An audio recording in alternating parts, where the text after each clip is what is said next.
our abilities to be men for years, and it was without a doubt making us sick. Not a lot of men realize this. And we talked about a lot of this yesterday. The obvious dangers of so called toxic masculinity, the aggression, the refusal to see a doctor, but there are deeper, more insidious harms, and we almost never discuss it. Now, the kind of harm that doesn't just break you, but slowly erodes you until you don't recognize yourself anymore is the kind of harm we're talking about today. So we're not sitting over here talking about just the simple scenarios where you don't like your relationship and you drink yourself to sleep, or those individuals who might do drugs or um, e- experience extreme activities in order to find that thrill in life, to find meaning in their lives. We're not talking about that. We're talking about other areas where we slowly lose ourselves and forget what it is like to be the masculine man that we should be. So, in today's show, we're going to uncover the hidden ways the pressure of traditional masculinity is likely harming our health, from our mind all the way down to ourselves. And more importantly, we're going to share how we start to break free from this and how you can too. Because this isn't about being less of a man, it's about becoming it, like I told you guys yesterday. Now, before we can understand the damage, we have to understand the machine that causes it. Now, this machine is not inherited to be being male, it is something that we learn from our society. We don't just inherit this type of mechanism. In sociology and psychology, there's a concept that we talked about yesterday that was called the man box. Okay. And it is a term that we use to describe a set of rigid socially enforced rules about what a real man is supposed to be. And it's an invisible checklist that all of us start learning from a young age, from family, from media, and from the friends. And this is some of the things that we covered yesterday. So we remember that we're not supposed to show our feelings because that's a cardinal rule. We're not supposed to cry. We're not supposed to um, express any level of vulnerability. We're supposed to put ourselves in a position of being a breadwinner. And we find ourselves, as I told you guys yesterday, in situations where more than 70% of Americans believe it is very important for a man to be financially supportive of his family and be a good partner, while only 32% say the same for women.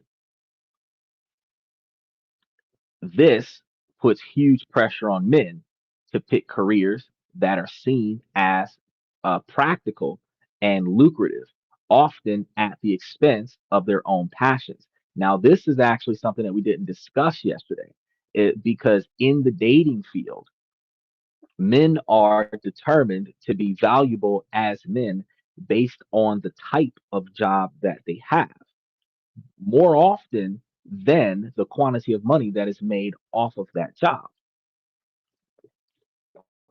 Take, for example, being a podcaster, somebody that's a social media influencer, if you will. Not a lot of people have respect for that particular type of work because you're not leaving your house and grinding at the stones working for somebody else to make a living. You record yourself living life, you record yourself doing something on social media, and sometimes, at least for the fellas, it takes a lot of planning, it takes a lot of script writing, it takes a lot of behind the scenes web developments, um, SEO keywords searches, marketing, advertisements. There's a lot of stuff involved with it. But because you don't actually leave the house to go and work for somebody else, it isn't as valued. We also have individuals who would look down on certain occupations, like people who work in fast food. It's not considered a prestigious job, even though you can make a decent quantity of money off of it and provide yourself with more than a 50 to $75,000 a year standard of living. The problem is that because it is considered a low value job, that a lot of men are considered devalued because they don't work in like a bank or a office that requires them to wear a suit. Now the funny thing about that is that like we talked about before, a nurse in a hospital makes the same amount or less as the manager of the McDonald's in the lobby of said hospital. The head chef in the cafeteria could make more money than the nurse in the hospital. The security guard at the front door that doesn't want to get out of his chair to scan your ID so that you can come into the hospital could make more money than the nurse that's changing your bedpan. Um, and the weird part about this is that there isn't very much respect for law enforcement, and security guards is part of law enforcement. And while security guards do not have as dangerous of a job on a daily basis as law enforcement, it is not as prestigious of employment to the general population because a lot of people look down on law enforcement because of historical behavior patterns of certain individuals. So we end up not being able to find the right partner as easily because of the occupation that we have. Some people would look down on a garbage truck driver, even though garbage truck drivers can get paid up to 120,000 a year, and it's guaranteed pay because they work for the city. But at the same time, while a teacher is a prestigious job, a teacher m- makes close to minimum wage. Lawyers, public defenders, uh, can make a few $100,000 a year. But you also have to understand that those lawyers are working round the clock 5 days a week and sometimes working nights and weekends in order to make that salary. Likewise, with most legal professions and medical professions, they have a massive education bill that they have to pay for. And after Donald Trump did away with the deferment programs, there is less of an opportunity to reduce the cost of paying back your education. So while you might be making a few $100,000 a year, you're taking a third of that and giving it back to the US government to pay back your debts. We think about surgeons that make almost $250,000 a year for doing very few surgeries per year. And then we think about the fact that their malpractice insurance is upward of $70,000 a year. That comes out of their paycheck. So they're not really as rich, but being a surgeon is a very prestigious position. Ironically, pastors in the church who talk to you on Sunday and make you feel good about yourself is rolling in the dough and turning out millions of untaxable income. And that's a whole different level of prestige i- in a different fashion than, say, a motivational speaker. But they're doing the same thing. They talk to you, they make you feel good about yourself, and then after that, you give them some money. So you got to think about this. How you doing, martial arts? It's good to see you, man. You got to think about this. When men project themselves as masculine, one of two things is gauged on that man: his ability to protect.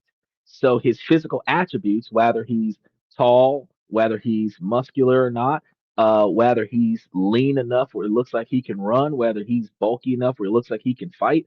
Then you have the other attributes like the financial background, the being able to proudly say, my man works at such and such company, or he or she he has his own company, and whether he has a side or yeah, you're right, exactly. Whether or not he's strapped to the gills or not. The fact is that funny thing is that while these days with Second Amendment strong, country coming back, we have to understand that you don't have to be built like Brock Lesnar to be able to protect your partner. You just have to be a good shot inside of 20 yards. However, the funny thing is that while a lot of us are good at being protectors, there are some women that frown upon men utilizing firearms for defense. So again, you still have the position that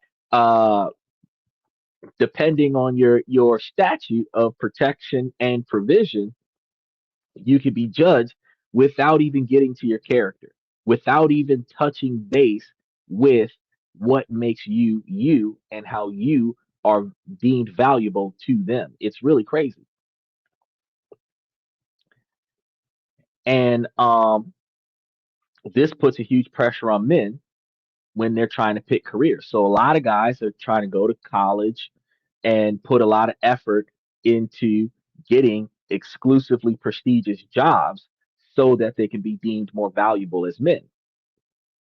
There's the ability to act tough and be aggressive, where we have been psychologically conditioned to be physically strong, always in control, and willing to use violence to solve problems or earn respect. And we've had this happen to us since we were kids, where the old saying is boys will be boys, where the mentality that writes off aggression as just a nature dynamic, something that is naturally part of being male.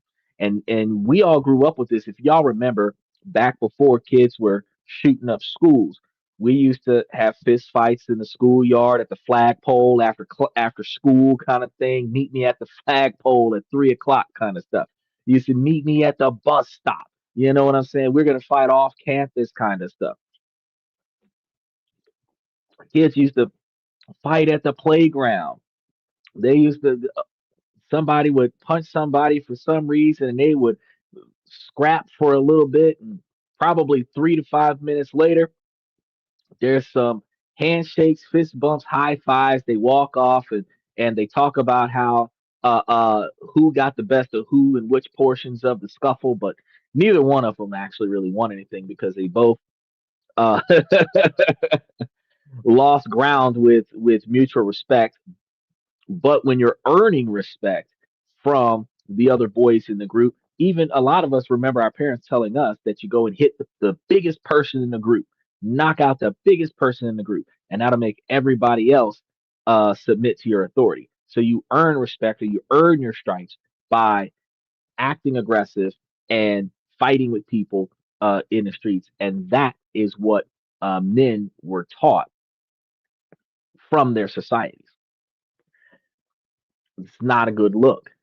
Now, we were also taught reject everything that could potentially be seen as feminine, which is what we kind of experienced in the comments yesterday with Greg when he did not like us asking him to be appropriate on the podcast, claimed that we were behaving gay because we did not appreciate his dialogue. You have to understand that a person's sexual preference has nothing to do with their logical and rational decision making.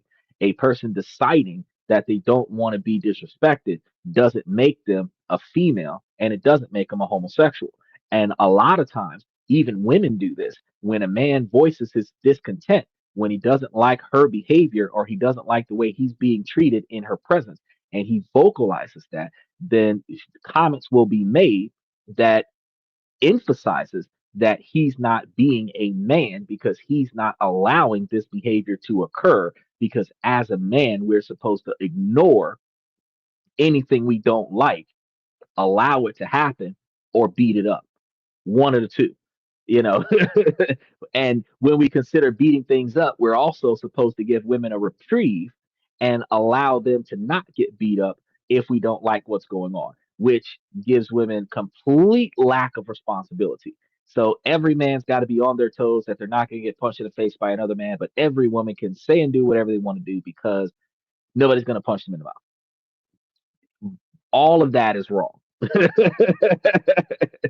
Any interest, any behavior that culturally is coded as feminine, like being nurturing, which this could come from taking care of your dogs. If you show too much affection to your dogs, they're not even going to tolerate that. Showing sadness, crying, expressing your lack of happiness in a situation, vocalizing, or having deep emotional conversations is off limits. Talking about your feelings in extent is completely off limits. And these aren't just abstract ideas, they have a powerful influence. And a 2024 Australian study found that nearly 1 in 4 young men personally believe in these rigid rules, and more than a third feel significant social pressure to conform to them.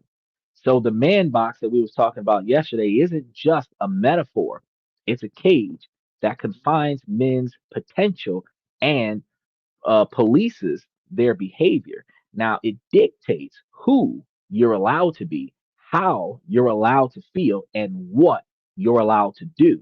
And that's why when we were talking yesterday about alphas, because Greg was talking about he was an alpha. And I understand that some people are, in fact, generically alpha. And those are going to be the ones that are going to overly express the rigid masculine standard, use aggression to gain control.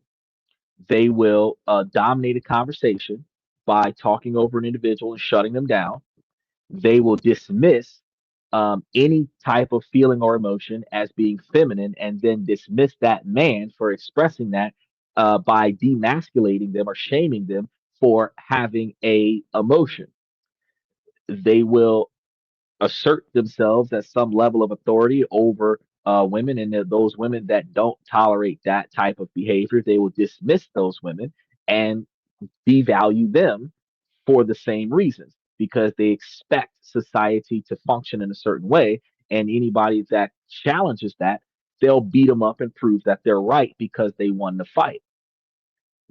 Now, Sigma men are not going to do that. We're going to negotiate our way into getting what we need. We're going to negotiate our way into getting the cooperation from the people that we can get cooperation from. And then everybody else that's not going to cooperate with us, we are more than willing to dismiss them, which allows you to stand on your non negotiable expectations for behavior where you let them understand that if you're going to be in my presence, you will behave a certain way. And if you are not going to behave that way, I will not allow you to be in my company. Now, I can't stop you from behaving the way you behave, but I can stop myself from being with you while you're behaving that way. Again, just like I told you in last night's show, focus on the things that you can control and make the changes in the areas where you have control. Now, the core message of the man box is that your humanity is conditional. You're a good man, but only as long as you stay within the lines. If you step outside, you risk ridicule and rejection. You risk being seen as less of a man. And this fear, and this is going to be a constant fear, is a powerful force that keeps the walls of the box standing firm. We see this happen a lot of times when men are talking to women about dating younger women, and those women comment that men are not supposed to do X, Y, and Z because, oh, they're grooming the women and this, that, and the third. By shaming the men are being conditioned to not perform a certain way. It also comes from the same way that if a man loves a woman, he's supposed to take her shopping with his money, or he's supposed to do certain things, or he's supposed to absolve her of certain behavior patterns. He's supposed to take responsibility for things that he's not supposed to be responsible for. And because that's what men would do. So now the man is challenged to prove that he is a man by submitting when he's told to submit, attack when he's told to attack, defend when he's told to defend. You're turning your man into a tool, but he's not actually being a man. And for generations, we've been told that following these rules is the path to respect and a good life. But we also fall into this trap where happy wife, happy life, where the only focus is for her to be happy, where there is absolutely no focus on him to be happy. And ultimately, he's either content with the lack of chaos or absolved in chaos due to her lack of satisfaction. But never in that dynamic is the satisfaction of the man being projected. Evidence and experience of countless men tells a very different story. It tells a story of profound harm, both seen and unseen. Living inside this box, performing this rigid version of masculinity comes at an enormous cost. And we started to talk more openly about some of these costs yesterday, but others remained buried, festering in silence. So let's first look at the harm that are now, thankfully, coming into the light. Now, first and most urgently is the crisis of the men's mental health. So we've already talked about this yesterday about the responsibility and requirement to man up. Suppressing emotions is a direct pipeline to the increased rates of depression and anxiety and loneliness and those suicidal thoughts. We expressed yesterday how though the men that uh, die by suicide are more globally seen at 1.8 times that of women, and in Western countries, that number tragically rises 3 to 4 times higher. And it is a horrifying statistic that points to a silent epidemic, and men are suffering. But the rules of the man box forbid them from admitting that. And the result is that depression in men often don't look like sadness. It can be manifested as irritability, explosive anger, substance abuse, or reckless risk taking, like we were talking about earlier. So, individuals who find themselves uh, the victim of or the consequence of the man box concept might find themselves at the bar drinking every afternoon. They might find themselves unnecessarily drag racing against traffic just so that they can blow off some steam. They might find themselves playing Russian roulette with some buddies in a dark alley somewhere. Or simply short tempered all the time, very disgruntled all the time, like a Scrooge. And then when you challenge their irritability, they have explosive anger, where people around them tend to walk on eggshells to not trigger that explosive anger. Experts call these male typical symptoms of depression, and because they don't fit the classic model, go unrecognized by doctors and even by the men themselves. So he just has a bad attitude, irritability, byproduct of depression, which is a byproduct of extreme sadness.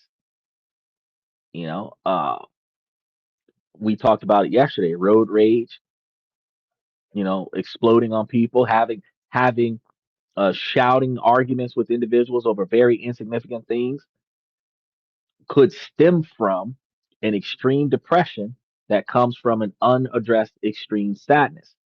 So these are things that happen that people don't even pay attention to. And the reluctance to seek help is a core part of the man box. So societal stigma linked to vulnerability means men often do not access the support and therapy that they need, worsening their health and other outcomes. Where it is interesting to see that, remember when we were growing up, when boys used to fall in the yard, they would say rub some spit on it, take a salt tablet, and get back out there. But these days, they you can't break a nail without the boys being rushed to the hospital.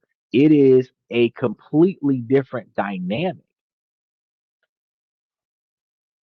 Uh, he had mixed martial arts says I've had rage for 10 years, and within the past year, out it was a result of me not processing my parents' divorce when I was a child. You gotta. This is serious. So sometimes your rage can come from your childhood. Sometimes your rage can come from social expectations. There are situations where, like, for example, when we talk about men liking other men, when they're forced to hide that, you'll see them overly aggressive, you'll see them bullying other people, and you don't understand where the behavior comes from, but the behavior of the man is a byproduct because what people don't recognize is um, men are reactionary. Men are reactionary. And what this means is that something caused the guy to start behaving this way, and he just continues to behave this way because whatever happened has not changed in his life. And since that situation hasn't been rectified, his behavior hasn't been rectified. Now, society retaliates to the man's reactions to his life, and then the man retaliates to society, but the man's original behavior is the byproduct of something else. And mixed martial arts, and I never worked through it. You got to we typically have, they call it the midlife crisis. We typically have a flash in the pan reality that slaps us in the face at some point in our life, usually after extreme trauma, which sometimes happens after a pretty bad breakup or the seventh or 10th pretty bad breakup. During this process, we decide at some point to break down the walls and just go over what is bothering us. And then eventually we get to the core problem. And it typically comes from us stop pointing fingers at who pissed us off and start focusing on why we are pissed off. People don't recognize that anger is a secondary emotion, reactionary, and it is a reactionary emotion to sadness expressed outward. So, what made you sad? Sadness, though, is not accepted in the man box, and sadness is a I, ideally expected feminine trait, which is not true. Everyone has sadness, men and women alike. But because alpha men say that men aren't supposed to be sad, men aren't supposed to cry, sadness is ignored, repressed, and then you get the byproduct of all of these other behaviors.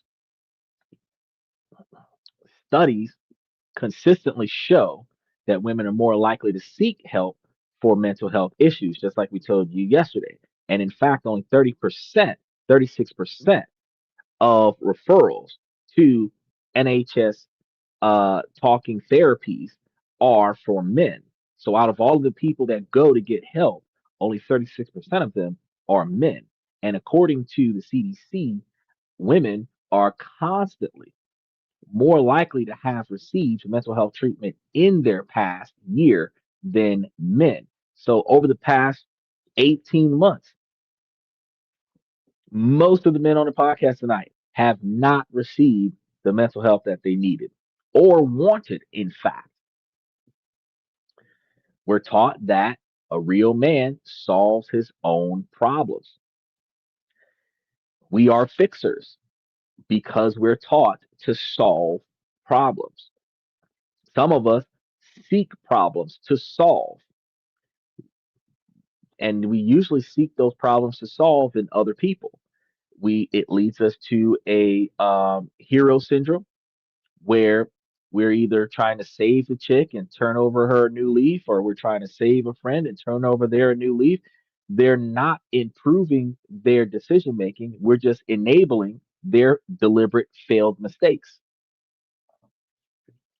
Now, this stoicism becomes a death sentence when the problem is inside your own head.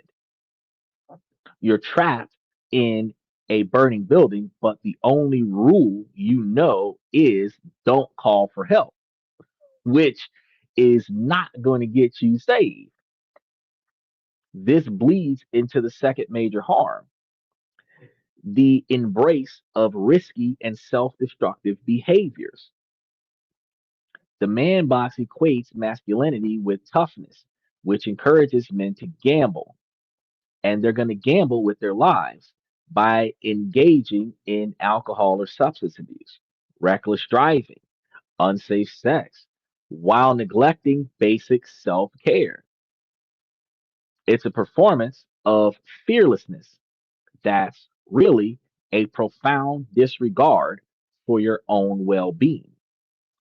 Studies on men who adhere to man box beliefs show they are significantly more likely to be involved in binge drinking and traffic accidents. When you can't deal with emotional pain directly, you might try to numb it with alcohol or distract from it with an adrenaline risk. Some people actually take drugs. They've got ecstasy, they got Molly, they got LSDs. Some are in the back room huffing on aerosol cans. They got people sniffing paint. They had kids choking on Tide Pods. Some were setting each other on fire doing a fire challenge. All of these things are done to distract them from their depression. And it's an indirect and often tragic cry for help. Now, finally, there's a devastating impact on their relationships because the emotional suppression demanded by traditional masculinity is poison to intimacy. Women complain a lot of the times that some men are emotionally unavailable. It is not that they are deliberately emotionally unavailable. They have been conditioned by their society to refrain from expressing emotions, which doesn't make them unavailable. It just makes them off limits. And some people might say that's the same thing. But if a man is emotionally available for his woman, then maybe even by that same woman and the society that observes it, he will be shamed as a man for being that level of emotional expression. And it creates a cycle of emotional isolation and psychological distress. You can't build a deep, meaningful connection if you're unable to be vulnerable, share your fears, and express a full range of emotions. For generations, men have been taught to be the strong, silent type, but this silence creates a vast emotional distance that damages intimacy, increases the risk of domestic violence, and can lead to unhealthy parenting practices because a meta analysis of over 50 studies confirmed a positive correlation between conforming to traditional masculinity and holding attitudes that support violence against women stand firm. Research consistently finds that men who most strongly agree with the rules of man box are far more likely to perpetrate violence in their relationships. He said, check her purse. What are we checking her purse for? Our masculinity is not supposed to be in her purse.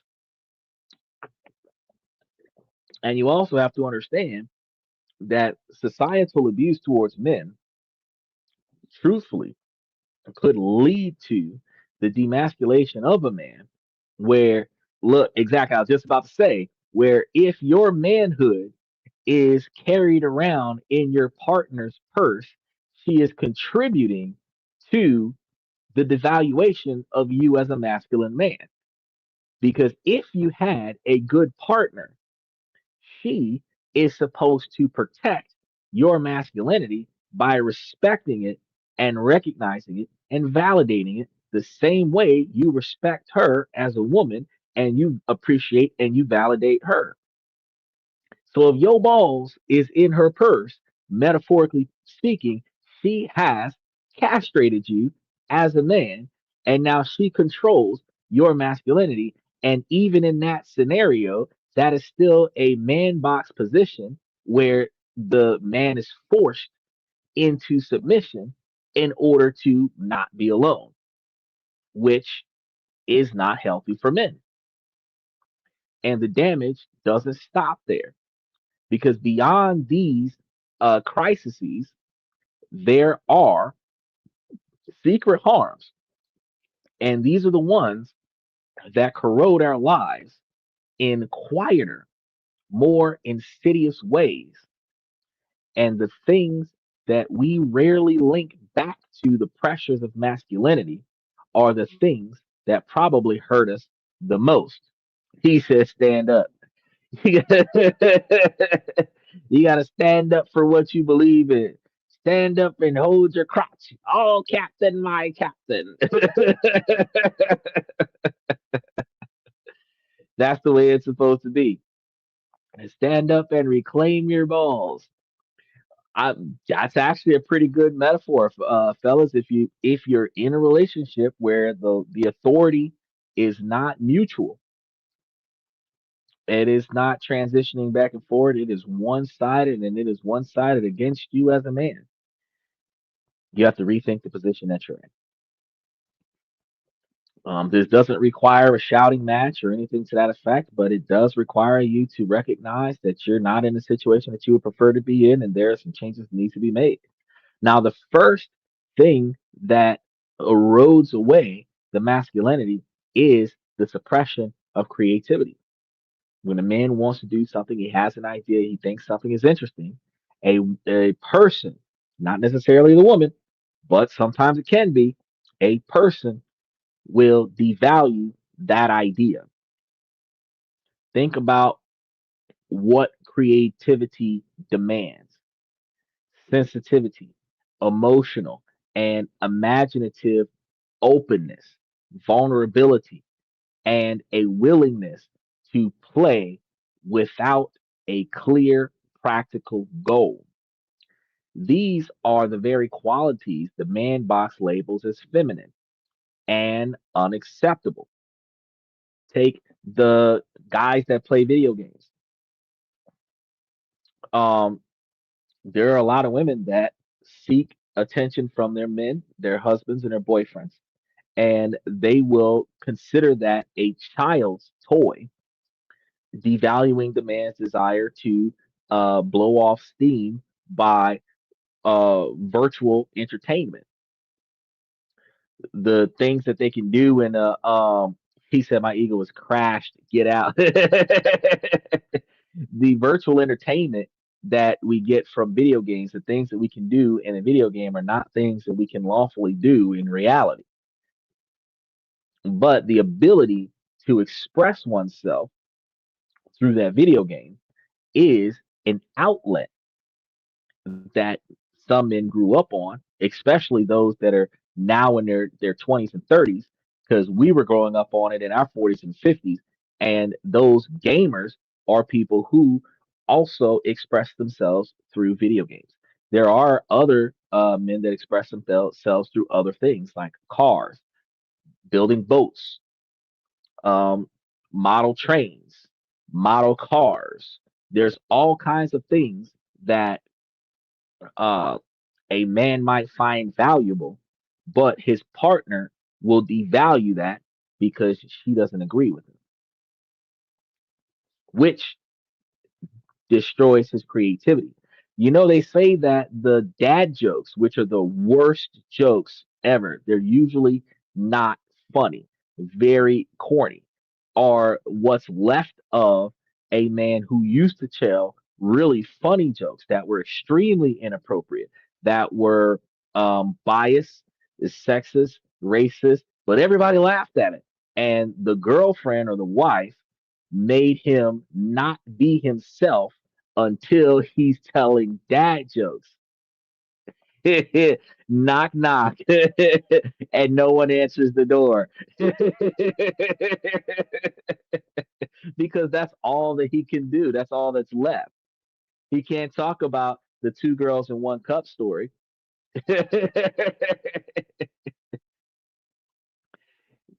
This is what we're talking about. His creativity is not there. From a young age, boys are often steered away from art and music. And even though the boys are out there dancing like girls right now, they used to be steered away from dance to practical, competitive pursuits, specifically either war, football, basketball, some other type of athleticism, because men participate in aggressive activities. That's the man box. The message is clear. Building things is masculine, but expressing your soul is not. Now, this pressure teaches men to distrust their own emotional instincts, and the raw material of all creative and intellectual growth is in those emotional instincts. And that's why a lot of the movies are on repeat instead of them coming up with new things. That's why when y'all listen to music, they then remastered somebody else's music, put their own lyrics to it. They don't even make their own beats no more. You might find five different artists that played the same song five different ways, but ain't nobody coming up with no new stuff. When you spend a lifetime learning to ignore those parts of yourself, you are shutting down your creative potential, which leads us to a society of non creative people. Everyone doesn't know what they want to do. They're asking the next person what that person wants to do. We'll do that. Instead of them having their own individualism, we actually now start developing a group think scenario where we all agree, whoever has an idea, we all agree with that idea. It doesn't matter what kind of idea, it doesn't matter how stupid that idea is, because we don't create our own ideas, because we're not supposed to tap into our emotions and feelings and think about things that we would potentially consider as fun or entertaining, or deter ourselves from things that are dangerous because of fear of injury, fear of death, fear of criminal charges, which are logical, instinctual situations where you avoid unnecessary conflict. We don't think, and then the worst part comes when the actions of your consequences are being judged based on your intent. Why did you do it? I don't know. Because you were following somebody else's lead.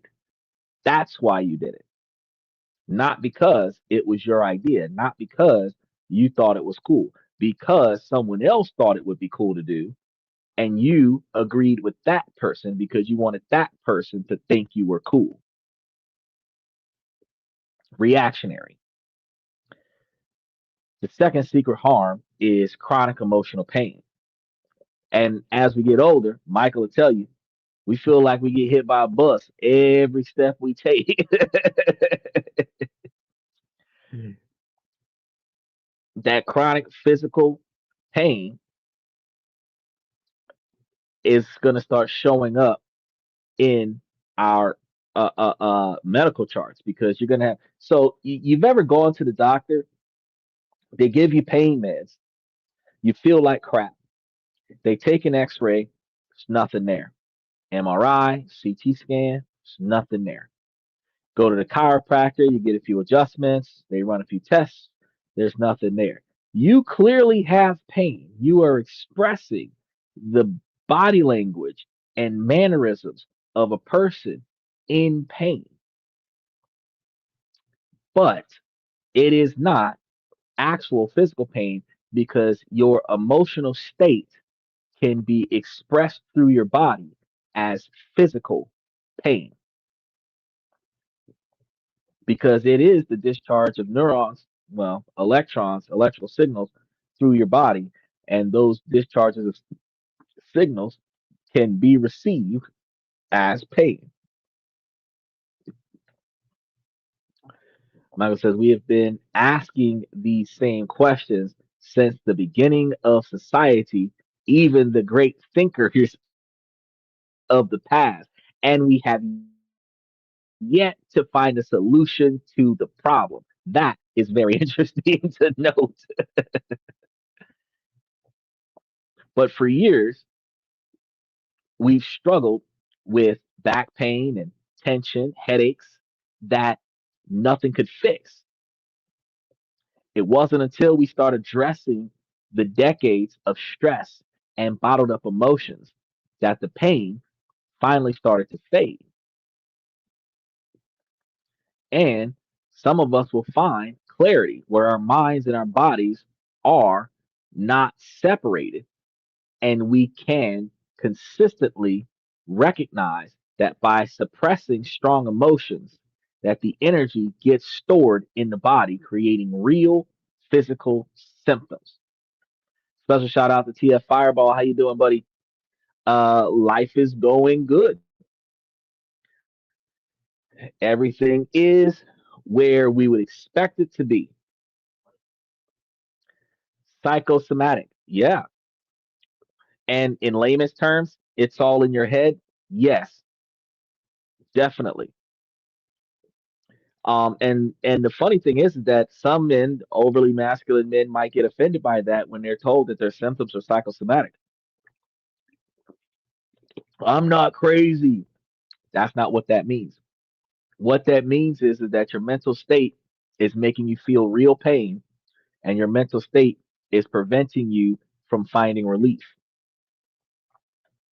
Research shows that long term emotional suppression and the chronic stress it creates are linked to a host of problems, including y'all gonna wonder about this now.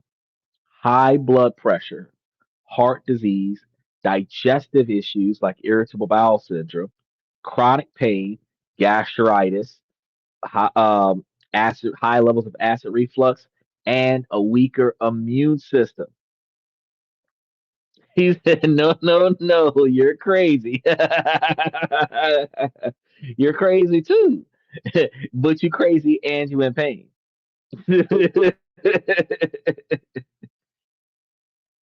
This constant state of internal tension can keep your muscles perpetually tight and flood your body with stress hormones like cortisol, which leads to inflammation. This is going to cause swelling in different areas of your body, and that swelling is going to cause you other areas of pain. You're going to cause me to stroke out.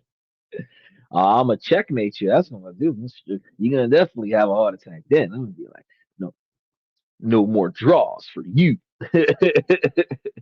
Fight or flight syndrome. You know that there is fight, flight, and freeze. We don't talk about the third one. We only talk about like either stand your ground and defend yourself to the last breath or run.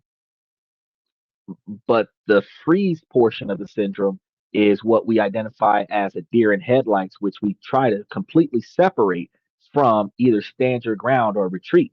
Why do we do that as men?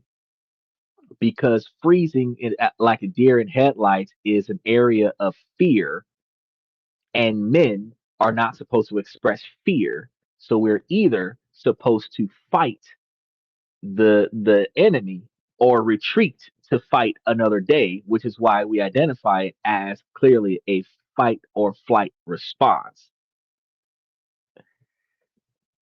It, my end game been bad lately. Shoot, all my games have been ending bad lately. All these draws I be getting into, I be wanting to just flip the table, but it's on my phone, and my phone cost $1,500. I am not trying to break my phone.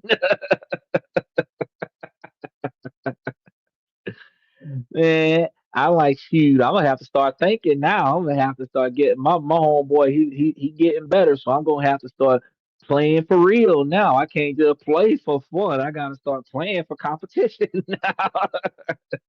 I gotta start looking at these moves like, hold up. I gotta give him his props though. He learning. He learning. Now, The mysterious chronic pains that we experience, fatigue, which makes us extremely tired, or illness.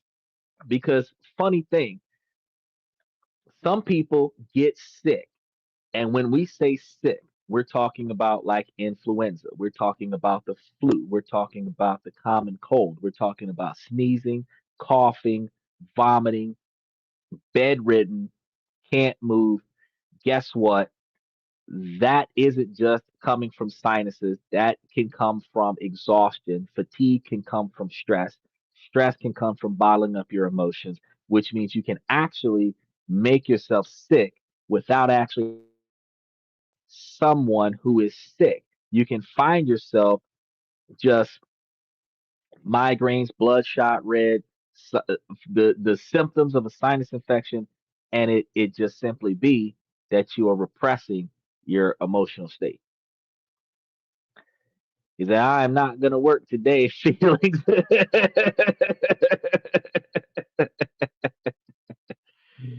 Sometimes you got to find an outlet. The physical pain echoes from emotions and you've been taught to silence those emotions your whole life, and your body is keeping score. Now, the third secret harm is going to be sexual rigidity and shame. And this one is going to make a lot of guys feel uncomfortable.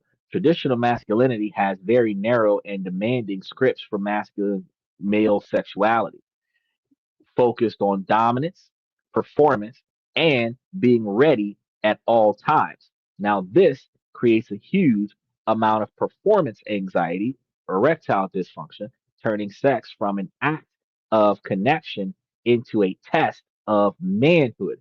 This rigidity breeds shame. So if under he's under a lot of stress at work, he could be under a lot of stress in his family, and not the relationship that he's in with the girl that he's trying to be intimate with, his actual family.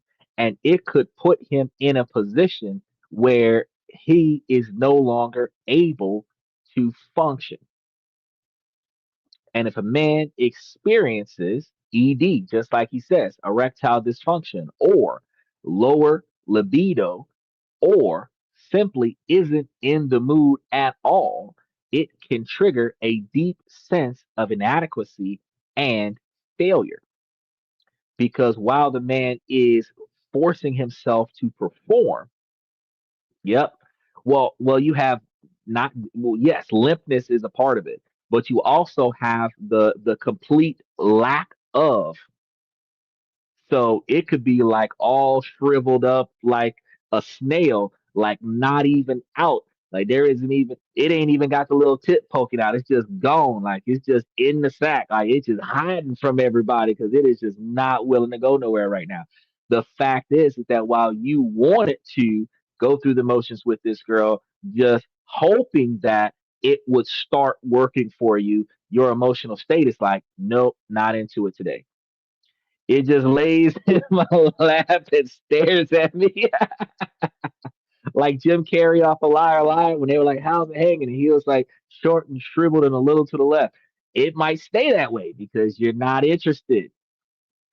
And then the other problem that you have is that some men and women alike might claim that just because you're under a lot of stress that they're not aware of because you're not supposed to express your feelings, that you're under a lot of pressure and anxiety that they're not aware of because you're not supposed to express your concerns, that your lack of function with that person means that you're not attracted to that person, that you don't have desire for that person, or that you just don't like women at all, which now they're asking you, are you sure you're not gay? No, I'm positive. I'm just pissed off at society right now.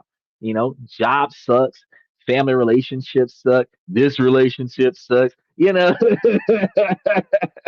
the fact, and then what some men try to do is they try to self-medicate the problem.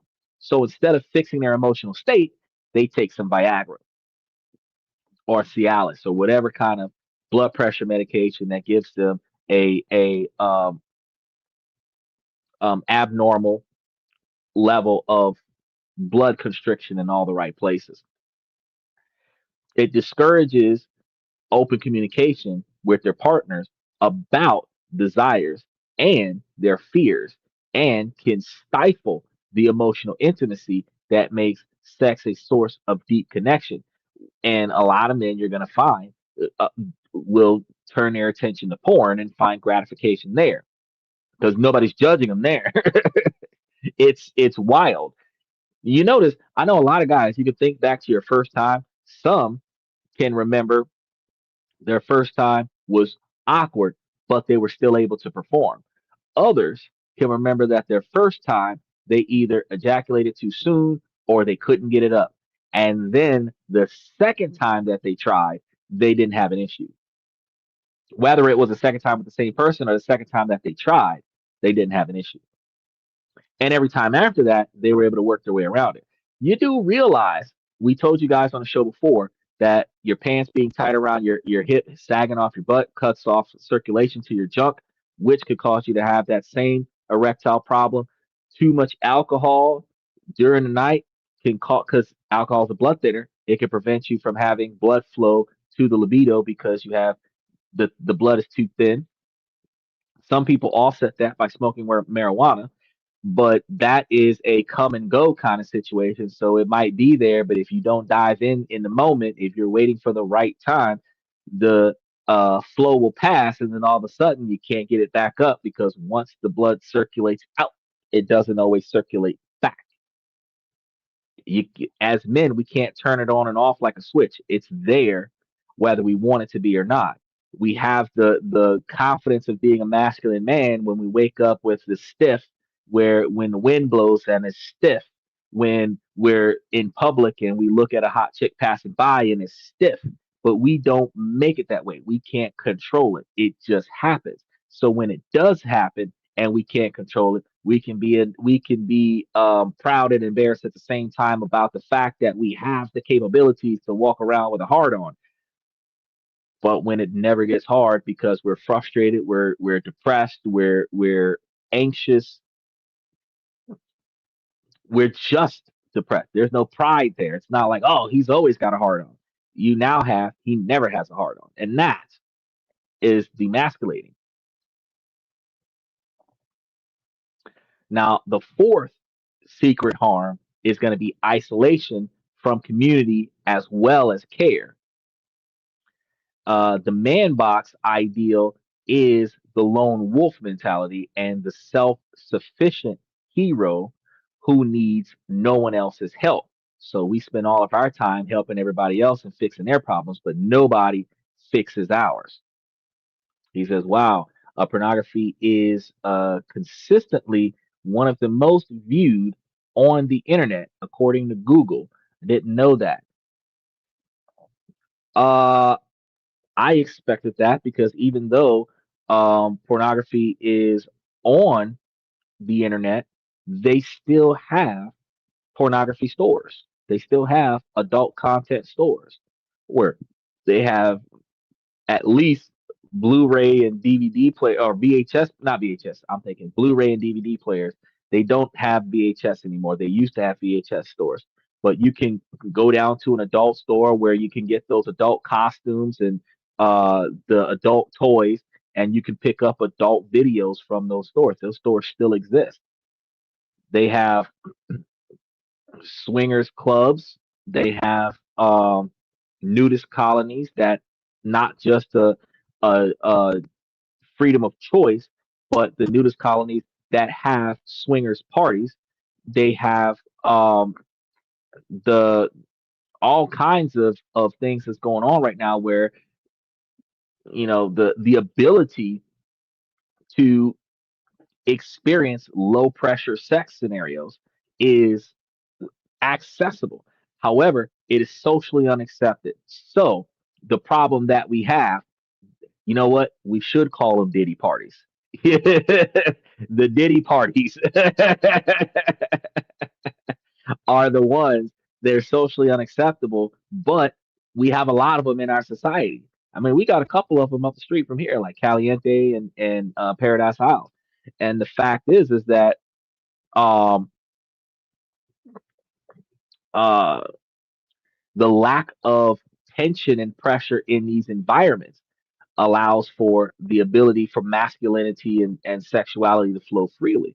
But yes, pornography is like one of the most watched things in the internet right now. And I would love to set the goal for this podcast to be watched more often than porn, but that is like a 20-year goal. That is a 20-year goal. I think that like there's what how many millions or billions of people are watching porn right now? Like I don't know. I have to do the research on that, but I understand that it is widely sought after. You have the kids watching it when they first realize that they can have access to it as young as 10, 11, 12 years old, whether they're exposed by a family member, walk into a room while it's on, or a friend or classmate that introduces it to them for the first time. And then from that point, no regulation, and they're in the room by themselves through puberty, going through the highest level of their testosterone level, trying their best to grow hairy palms until they reach their 30s.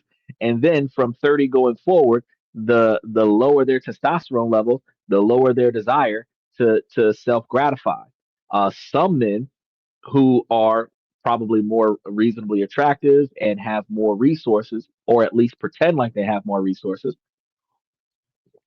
can replace self gratification with more interactions with women. Uh, but that only lasts for a brief period of time, doesn't go through their entire life. Some men can, when they're younger and the women's expectations are lower, they can get in there and have a larger quantity of interactions with women at no cost. But the older the women get, the more the resource requirement becomes a thing, and the guys start really paying for it. The older they get, and then they end up in a situation where, why do you think Backpage was a scenario? Backpage 2 was a scenario. X listers is like they deliver now. They've been delivered for like 5 or 10 years now. You can just get online and just order some, and it'll show up at your house at the right price. It's crazy, but this again is because of the societal pressures. Now, this ideology makes men suspicious of activities that foster community and mutual support because they require vulnerability that is coded as feminine.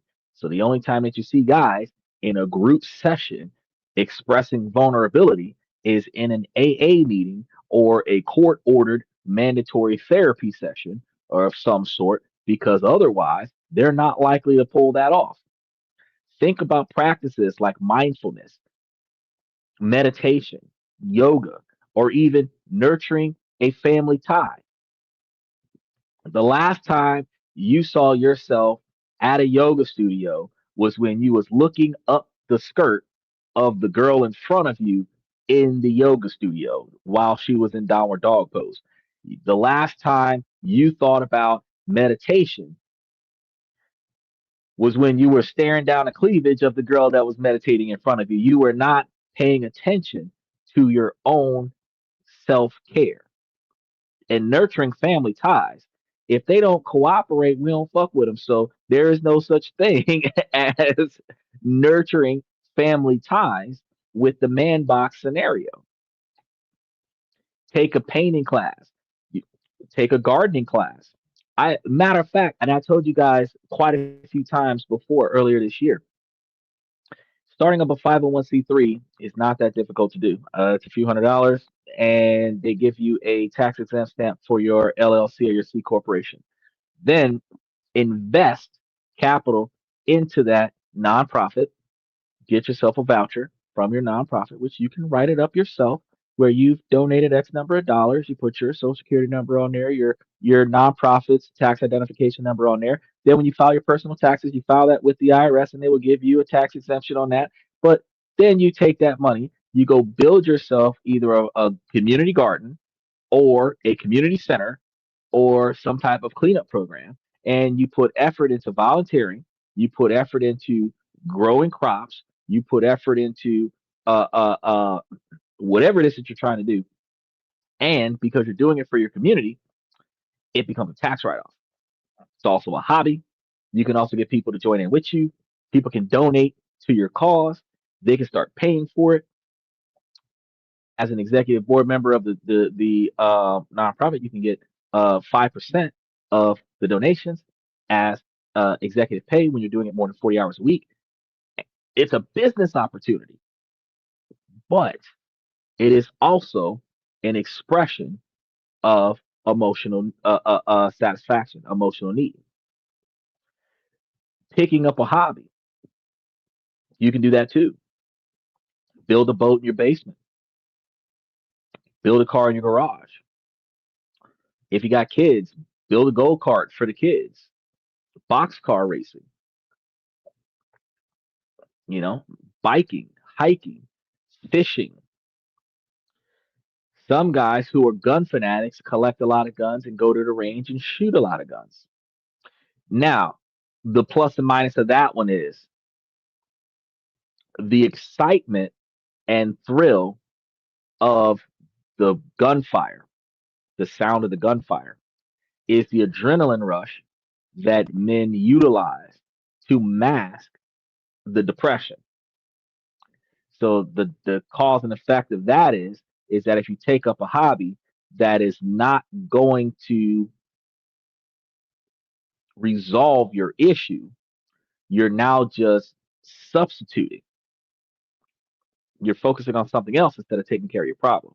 So you do want to be able to express yourself, but you also want to, like Marshall said, that he had deep unresolved problems from his childhood. Whatever those problems are, you need to get through those. Whatever pisses you off in life. Think about this. Think about this. Anything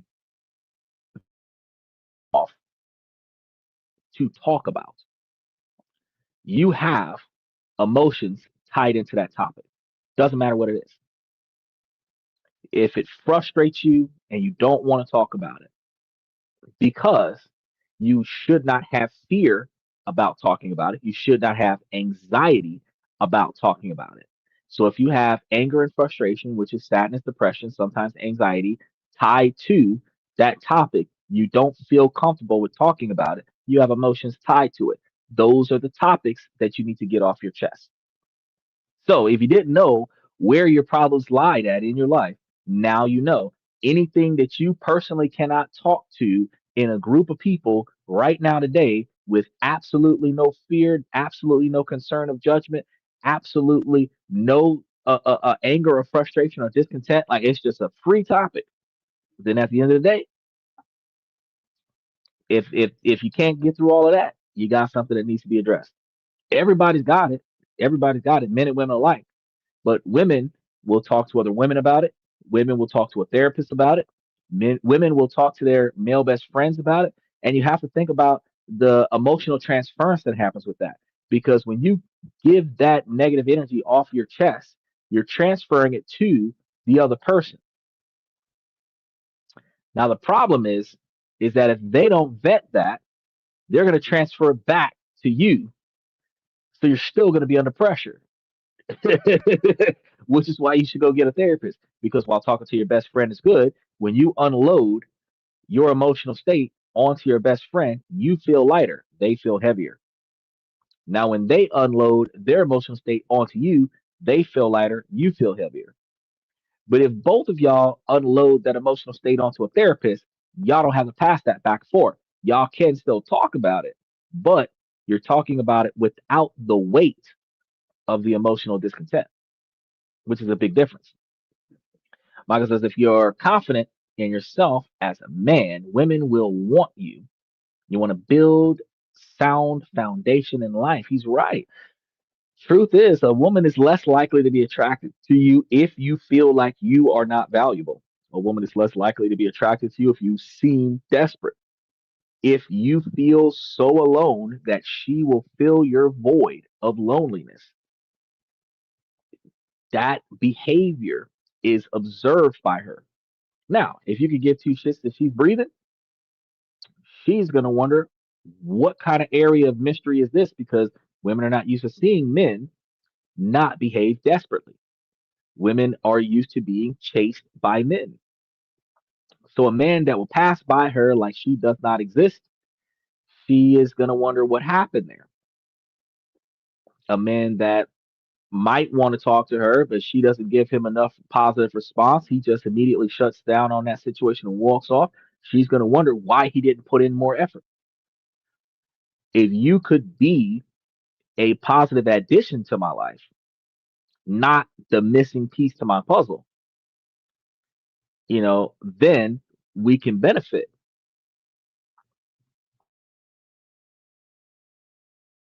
But if I need not a privilege, it's a burden. And that's the big difference. I should want you here. I should need you here. And I tell women that a lot of the times when women say, well, I don't need no man. You're not supposed to need a man. Because if you needed a man, you'd be a gold digger. You want the man. So while you can do all the things that a man can do, you can do it on yourself as a single woman. The goal is not that you do it yourself. The goal is that you find a guy that is capable of doing the things that you can do. So it's not that you need him, you want him there. Michael says, no, you make it their problem as well when you tell them. And most people will pick up problems and make it their problem as well as see it all the time. He's right. Now, the problem is that those people who are taking up somebody else's problem and making it their own problem are people who are also ignoring their own personal life problems and they're fixing somebody else's problems to make themselves feel better about themselves. People who are inherently designed to be fixers because they don't fix their own problems, they'll put more effort and focus on helping other people so that the positive praise can substitute the sadness that they feel about themselves. The positive social ideology, the expectation of them, puts them in a false perception of positivity, but it is short lived. So they have to continuously go out and fill the void of loneliness, fill the void of sadness, fill the void of depression with the positive praise and recognition and consideration from other people by going out and doing good deeds for other people and going out and helping other people and going out and putting more effort into other people. So the lonelier a person might be, the more helpful they are to other people so that they can be acknowledged and recognized and accepted by those people and praised by those people. So you're right. Yeah. There are people who will take your problem and make it their problem. And they'll treat your problem so much like it's their problem, like they'll make you step aside and let them deal with this they self like they have a vendetta against your problem. It ain't even their problem, but that's how they value themselves. I need validation. I of value. I am of value here. Oh no, that is true. All men are valuable. We just don't realize it. It takes us a large majority of our life before we recognize that we are excessively valuable. We are needed in our society. We are just told by our society that we are not valuable, that we are not needed, to continuous to continuously keep us in a devalued state so that instead of them reciprocating with our efforts, we continuously volunteer our efforts generously, proving our worth, proving our value. We went, you got to understand the reason why chivalry is dead is because the random acts of kindness that is defined by chivalry has become an expectation. Buying for someone else because they don't have enough is the man's duty now because it has become an expectation. The ability to sacrifice yourself and sacrifice your resources for the success of somebody else, it went from being an act of kindness to being a duty of a man. So our validation isn't coming from where it's supposed to be coming from.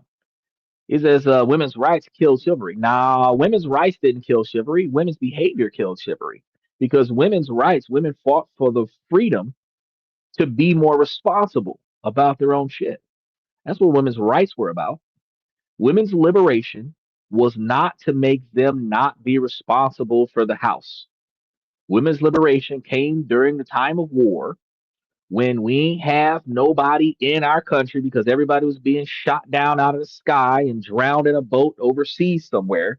And the women who were here taking care of our economy while their husbands were at war were taking care of the kids at the house. And with the laws that existed at that time, there were less of them allowed to work in less places. And you have to understand that when women continue to fight for their right to get out there and work to provide because their husband isn't there to provide, they ended up doing this women's liberation movement. But it was the freedom to not be bound to the duties of the house and have the freedom to work and provide for yourself until your husband come back. Self-sufficiency is to hold the fort down until the team comes back. Independence is the ability to sacrifice the team to be successful on your own. They fought for more responsibility.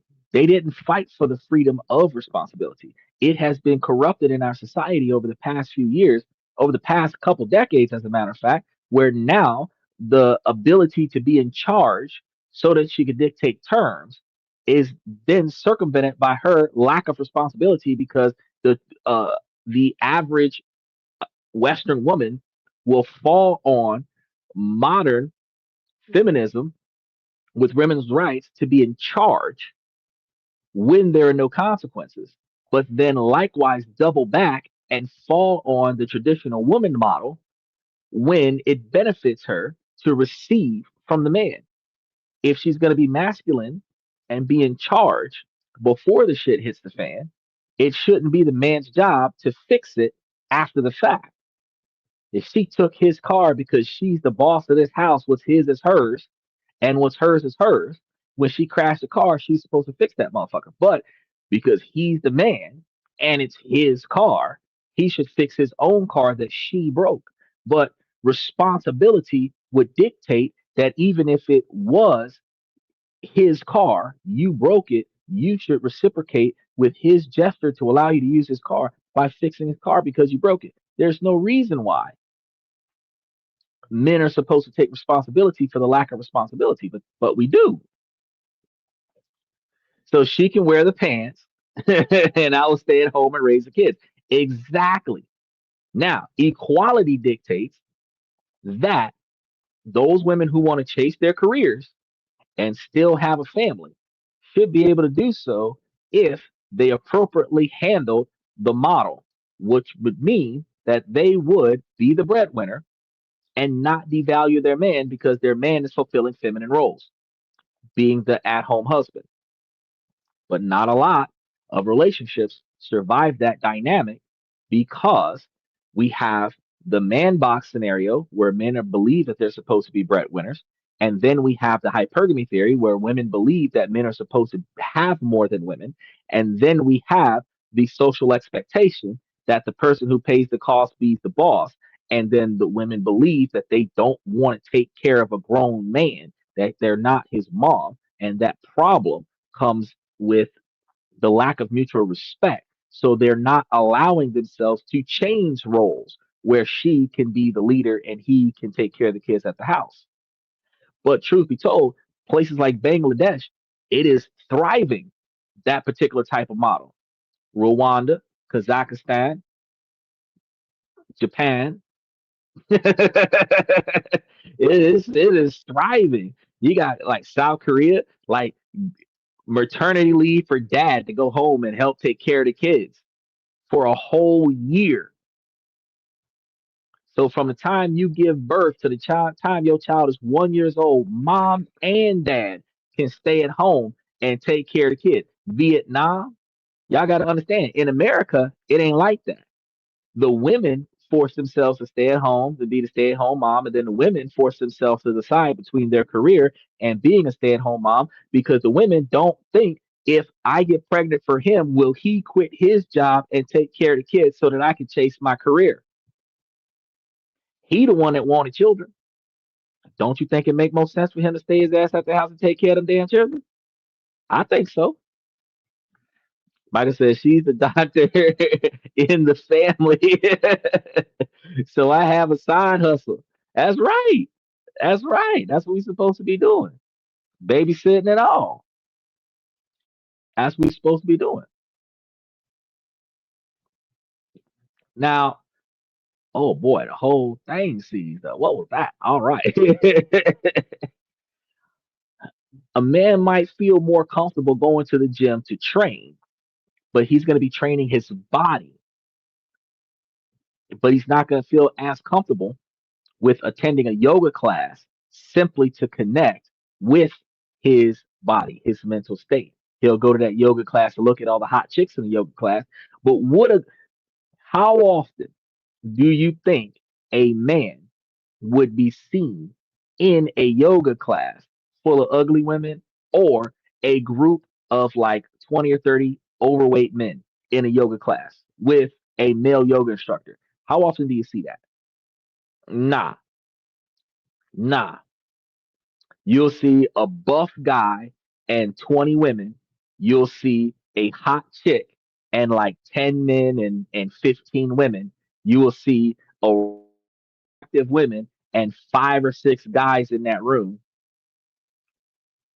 But a room full of men doing yoga? Nah, not outside of a monastery. Don't go down that way. Y'all remember to like and subscribe and hit the notification button on all the upcoming shows. Speaking of, special shout out to Bangladesh, Russia, Vietnam, India. These countries is watching the bejesus out of this show. We going viral over there right now. Yeah, I gotta get my feet done and lots of women there. Bro, do you know that if a man took better care of his feet, he would have less back pain? We should be out there lined up after a hard day's work. And you know what's funny about that? You can't get your wife to rub your feet at the house. But you know your wife wouldn't have a problem with rubbing your feet at the house if she didn't want you over there by that Vietnam woman rubbing your feet at the spa. Get your manny and petty one way or another. She got a choice. It's like, look, if you don't want to rub my feet, Lehigh, she'll rub my feet every time I show up. Rub my feet, give me a glass of champagne, and somebody might even massage my shoulders. Hold on, happy ending. Trying to told you. But because we're supposed to be masculine men, we have to use the clear nail polish on our toes after we're done. It's fun, and your feet are important. Your feet are very important. Your posture depends on the functionality of your feet. And if your posture is off, your spine is off. And if your spine is off, you start experiencing back pain. Most men start with sciatic nerve pain in their thigh. They start having lower back pain. That causes them to stand sideways and shift their hip in other places. Then they start having pinched nerves in certain places. Then you start dealing with the mid and upper back pain. And with that mid and upper back pain, it forces men to hunch forward because of the pain. When the men hunch forward because of the pain, they fold their chest in. When they fold their chest in, that causes them to push their spine out, which causes them to slouch their head forward, which their head is heavy, which causes their head to hang low, which causes them to put more pressure on their spine. All of this started at the feet. So now you can actually destroy your posture to the level of scoliosis because you don't take good care of your feet. It's crazy. The spine goes out, ends in a wheelchair, or it ends with a walker. You have one of them walkers with the soccer balls on it, and you got it take you 40 minutes to get from your bed to the bathroom. You got the walker with the bedpan on it because by the time you get from the bed to the bathroom, you didn't use the bathroom in the hallway because you couldn't get there. I'm trying to tell you. A 2021 survey found that 15% of men report having no close friends at all, and It's a five-fold increase since 1990. We talked about this yesterday. Socially isolated men have a 50% higher mortality rate than those who are socially connected. And this avoidance of softer forms of self care limits men's support network, leaving them to face life challenges completely alone. Now, the fifth thing, and perhaps most subtle, is the secret harm of internalized homophobia. The man box rule to reject everything feminine extends to a rejection of any man who doesn't conform to a rigid heterosexual standard, where they start making the comments that he or that is in some way, shape, or form gay or homosexual. This creates a culture where any sign of affection between men can be met with suspicious jokes or negative comments, and it can lead to self hatred for men who don't fit the mold. It polices men's friendships, their interests, and their ability to accept themselves and others, fueling a lack of acceptance for oneself and others who don't conform. Hearing all of this can feel heavy, but this is not about blaming men. Men aren't the problem. I know Michael's about to say women are the problem. The problem is the rigid, outdated set of the rules that we've been handed from generation to generation, where it is the society that was the problem, and our traditional upbringing to upheld those societal expectations has been the problem. The refusal to change from the norm has been the problem. And these rules aren't laws of nature, they are learned, and these are social constructs. And what was constructed can be taken apart. We have the power to redefine masculinity for ourselves on our own terms. Ah, the problem is always well, one of the problems with the mirror is that usually the mirror is attached to a medicine cabinet. So what is in the mirror is usually Adderall and other such prescription drugs that we shouldn't necessarily be taking. But we try our best to turn every behavior that people don't like as a disease that is then pushing a drug upon us to make us be different than who we really are, instead of us facing what we don't like about ourselves and fixing that. Crazy, isn't it? Notice when they taxed India for selling oil to Russia, they didn't tax the pharmaceuticals. They're gonna keep making that money off of pushing drugs on folks. The journey of the man box isn't about becoming less of a man. It is about becoming more of yourself. It's about reclaiming the parts of you and your humanity that you were told to throw away. This isn't a path to weakness, but to a more authentic and resilient kind of strength. And the single most powerful shift that we can make is to reframe what vulnerability means. We've been taught that vulnerability is weakness, but the truth is the exact opposite. Think about it. What takes more courage? To hide behind a mask of toughness, or to stand in front of the world and admit the truth of your experiences? To say I'm struggling, to say I'm scared, or to say I need help takes a lot more courage than to hide the fact that you are in trouble, to hide the fact that you are failing, to hide the fact that you are suffering. Michael says, learn to love yourself and be proud of the situation that you're surviving. Is that I'm scared all the time. You and me both. I come to my podcast strapped with extra bags. I, I don't even cross the metal detector of my podcast without making sure that the metal detector goes off a lot.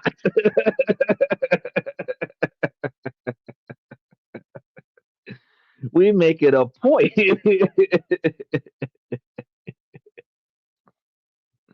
We go to the bathroom. We got holsters near the toilet.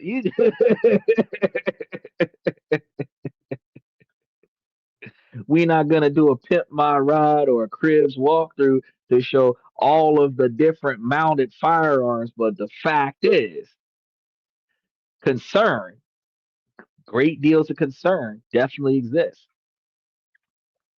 Vulnerability is not a weakness. It is the birthplace of courage and connection. It's an act of radical honesty. Now, the journey starts with looking inward, just like Michael said. So you want to challenge the societal norms that you hold about masculinity. Where did they come from? Who taught you that boys don't cry?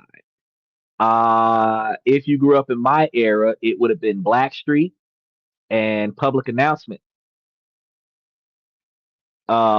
because they came out with "Man Ain't Supposed to Cry." Yeah.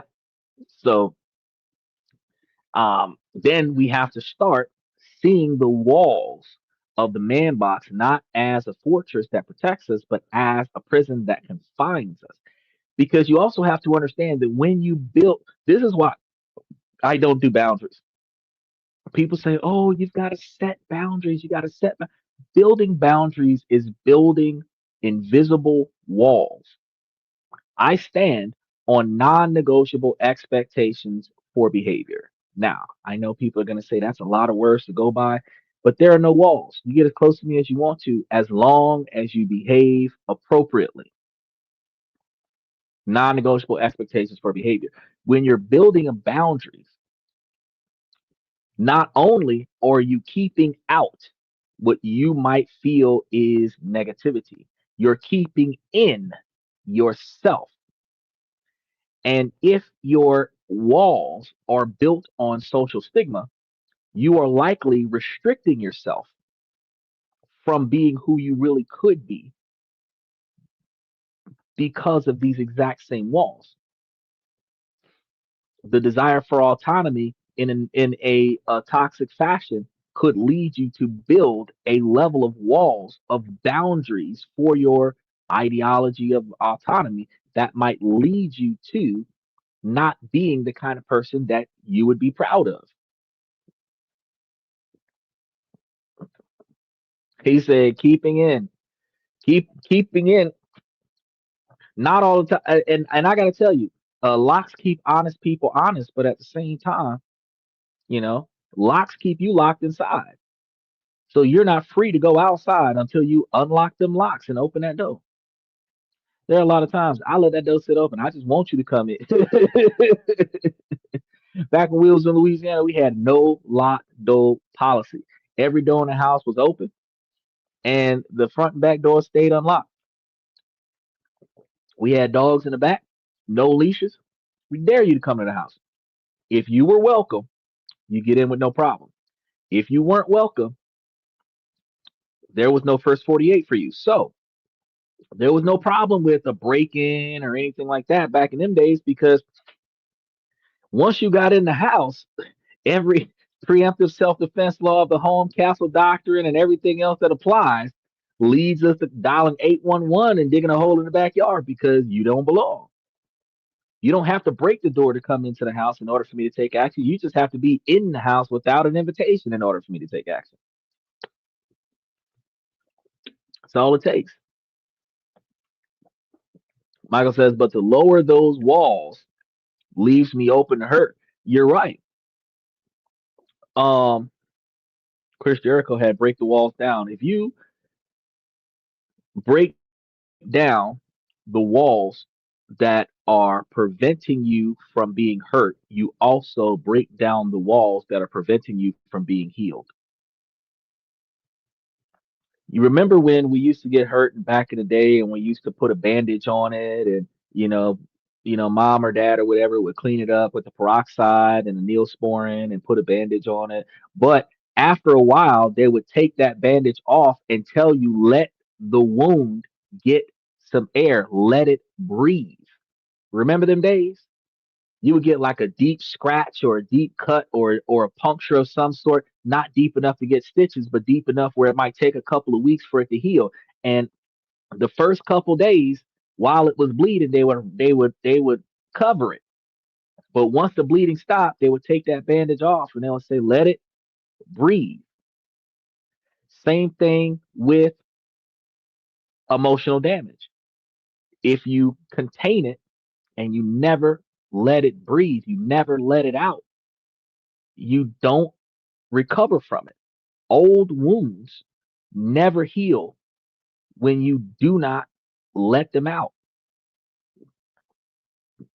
Ace wrap, yeah, you had them ace bandages, but when you tied them ace bandages and then you tied them too tight and then it cut off the circulation, then your fingers and toes and stuff start turning blue because you done tied the ace bandages out, and then what they tell you, take it off, let the circulation circulate.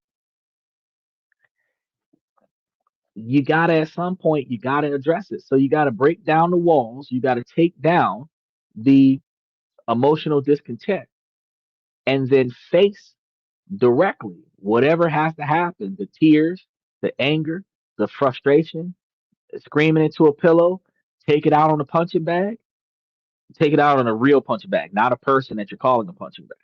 Express it in a video game, like really get that the repressed emotions out, and then start facing the core, whatever that core is. Start facing that. Because once we shift our mindset, we can then start taking action. Now, here are some powerful strategies for breaking free, and some of these are going to be different from yesterday's strategies. Now, we're going to practice creative emotional expression. The antidote to the man box is suppression of creativity. And this is going to be actively engaging in something different.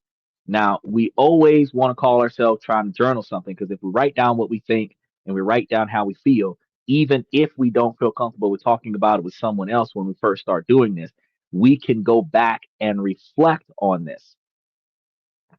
Once we start feeling better about things, we can go back to the beginning and look at where we were versus where we are now and see how much improvement we have made. But you can pick up an instrument. You can start learning a new instrument: guitar, violin, saxophone, piano. You can try a dance or a poetry class. Even using fashion for your self expression can be a powerful ace to improve your development. It also improves your self esteem. And when we start talking about fashion, we're still guys. We're not sitting over here talking about you modeling dresses all day long. I mean, if that's your thing, go for it. But think about this: most men don't buy themselves clothes. We wear what fits until it no longer fits anymore, and we only buy what we no longer have. So if the clothes stop fitting, we don't have any more replacements, we might go buy one or two more. We buy for the occasion. So we might only have one suit because we've only had one occasion that required a suit. We might have two suits, one for court and one for a wedding. We might have court, one for a wedding, and one for a funeral. We might wear the same suit for all three and then wear that suit to church every Sunday. It depends. But we do not buy clothes for ourselves regularly. Usually, men get clothes when the women go to the store and buy clothes for the family using the man's money. The young boys buy clothes on a regular basis. This looks cool. This looks cool. This looks cool. But those of us that are over the age of 30, we not at the store shopping for new outfits on a regular basis. Oh, this looks nice, I'm going to buy that. That's not how we are. So, one of the things that you can do a twofer. You can go through your closet, all of the stuff that's torn up, ripped up, covered in stains, paint, motor oil, whatever, put it into a pile, count it all up, and then determine that is how many outfits you are going to go buy. Then you can go to the store. You can even go with a buddy and have a fashion montage, trying on new clothes in different stores, buying yourself a certain quantity of outfits, and you can buy a small quantity of outfits every week or once a month until you've replaced your entire old wardrobe. Get rid of everything that is no longer usable. And I know we got our favorite outfit that we want to keep just in case we want to go and paint something. We got our favorite outfit that we want to keep just in case we want to turn wrenches on the car. But you also have clothes that are full of holes, that are torn, missing buttons, don't fit, zippers broke, the buckle on the pants is broke, the belt loops are torn, and we just don't throw it away because we don't have enough clothes, but we don't buy enough clothes to replace ourselves. Go out and go and buy you some more clothes. Express yourself. Buy different styles of clothes that you haven't worn in a while. But take yourself back to we take it back to the 70s. Switch up. Don't try to be like these modern young bucks and try to be hip. Go and try to go and get you something, build your new style and express yourself. That's something different than before. Michael buys his clothes from estate sales. You can buy quality. You can get name brand, but you can buy quality or name brand because that just because they're name brand, it doesn't mean they're high quality. It just means that the brand name is popularly known. But if you can get it from an estate sale dirt cheap, used clothes don't change nothing. You don't have to get it fresh out the bubble wrap. The savings in money is going to be very impressive for you. He's right. You don't always find solace in saving and investing all your money. You might just need to splurge a little bit and just take care of yourself a little bit and buy you something different. The next thing you want to do is you want to engage in mindfulness and somatic practices. So you want to practice the yoga and the meditation that we were talking about. Simple breathing exercises where you're taking deep breaths in with proper posture and taking deep breaths out. You probably want to brush your teeth and use a lot of mouthwash before you do this because it will congest that room. But after you've done so, you want to be able to rebuild your mind with your body and connect them together. And you want to make sure that you're improving your posture because improving your posture actually helps with your mood. Instead of always looking at your feet, you want to hold your head up. Hold your head up. You understand? You want to be able to walk with your head held high, which also helps with breathing because your esophagus is only going to be able to take in air when it's not constrained by your jawline. So if your head is higher, you can take in more oxygen and you can feel your circulation functioning better. Is that no ever asked me uh where I buy my clothes. They say you look good. So everyone asks you where you buy your clothes. Well, I mean, you sure. If you got a different style, the people aren't used to seeing, you're going to get a lot of compliments off of that. Somatic practices are going to be designed to help you notice and release the physical tension where you store your emotional pain because there isn't a generic location in the human body where pain is stored. It is displaced like glucose in the body, the way fat develops in the body in unforeseen ways. Sometimes it's on the sides, sometimes it's in the gut, sometimes you might have bulges in different areas. You might have fat around the neck and be muscular everywhere else. You might have fat around the legs or the glutes. It does not distribute itself normally. You want to listen to your body's signals instead of just pushing through the pain because men have always been taught to push through the pain. But after you have succeeded with whatever you were trying to accomplish for the day, not for life, for the day, you want to, just like riding on a flat till you get to the mechanic shop, you want to get out the car and go and check on those rims and make sure the rims are okay. You don't want to just push through the pain. You want to go back and find out why the pain was there to begin with.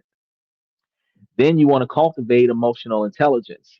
If you haven't already mastered it, you want to start working on the mastering of it. And if you have already mastered it, you want to reinforce that, hone it, working on identifying, understanding, and communicating your feelings to nurture healthier relationships is going to be the most effective way to make massive changes in your situation.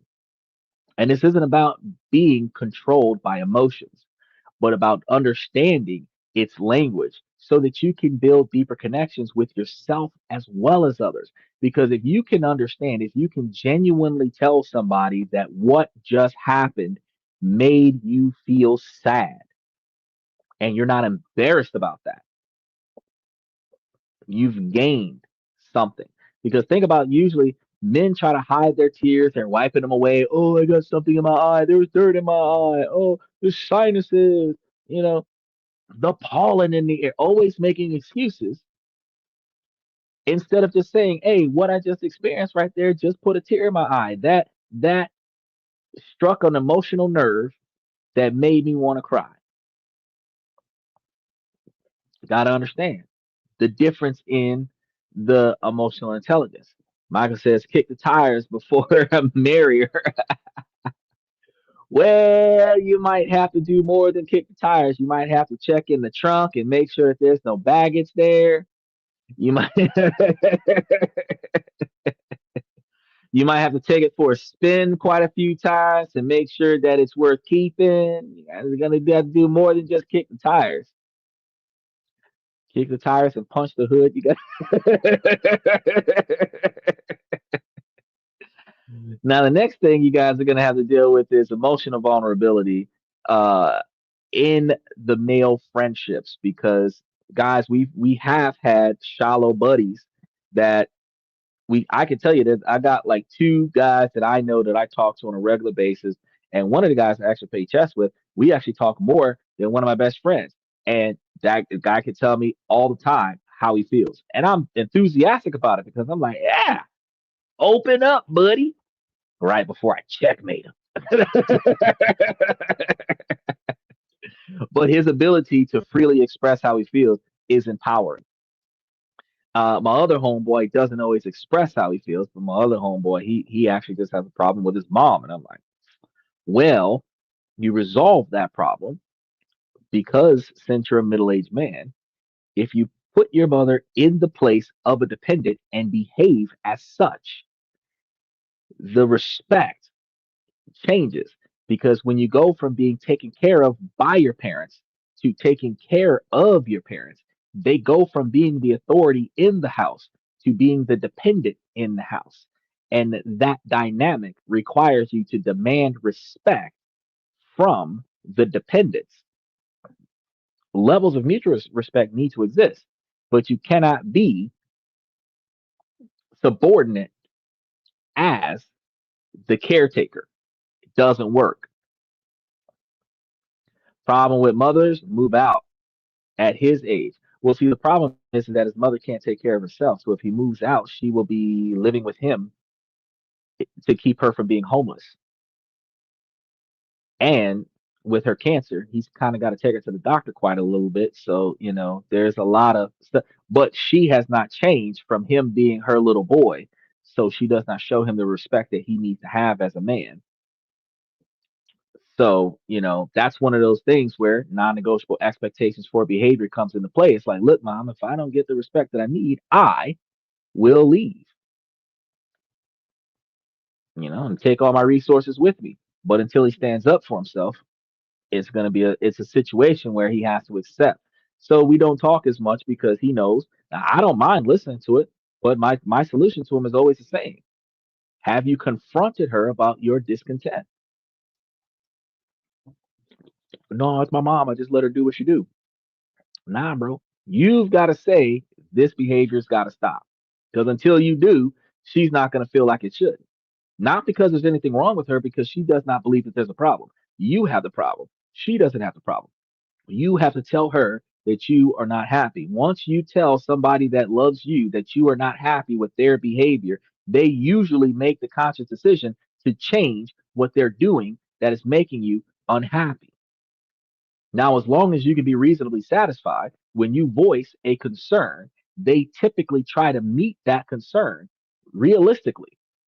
Now, if you start having unrealistic expectations, they're just going to be like, "Ah, fuck you, you bitch too much." But truthfully, if you don't ever complain about anything because you suppress it, we're tearing down the walls of the man box. You need to go to those family members, go to those friends, and let them know about the things that they do that piss you off. He says, he will always be her little boy. Get over it. I tell you, I was my mama's little boy until she died. I took care of her until she died. But you better have my damn car in front of my house when it's time for me to go to work because I am not going to be late for work because you are joyriding in my car. I also have 4 cars, so don't take the car that I'm going to work with. Take one of the other ones. Good ads. I got to tell you, it is. Within 2 hours, you should have had 4, if not 5. I think you were getting like 3 per hour the last time we talked about this. Now, many men are going to feel lonely even when they're surrounded by their friends because those friendships are built around shared activities, not shared vulnerability. So we hang out together, we might play video games and enjoy life, and then come to find out that the lack of satisfaction in the game, we end up being sad and losing out on the game. You could be playing darts, you could be playing chess, you could be playing dominoes. If you're not talking about your vulnerability while you're playing that game, while you're playing cards, while you're playing football in the yard, while you're just tossing the ball back and forth, you're not manifesting a strong, deep connection. But add that are generate towards me. Ads that are generated towards me. Oh, of course. That's what the so if you watch the podcast long enough, Google is a son of a that what's gonna happen is that they're gonna tune the ads in your direction, the personalized Google AdSense in order to compel you to watch the dang ad. I hate ads that are tuned towards me because I don't want you to show me things that I already know that I want. If you're going to show me something that I didn't know existed so that I could want that. Because I already know what I want that I can't afford that I will buy later. So you showing me ads about it every day is only going to make me go and make money because I can't afford to get it. Control the center. You're right. Now, you want to be the one to change the vulnerability standards between you and your friends. Take some risks. The next time a friend asks you how you are, you need to answer honestly. One person's vulnerability often gives others permission to do the same. So if you've been having a shitty week, you can tell your friend that you're having a shitty week. Now, that also gives them the ability to get the credit cards out. Tell me about it. That also gives you the ability to allow them to tell you that their week is shitty too. Now, this does not mean that you guys are going to have a pity party and try to one up each other on vulnerability.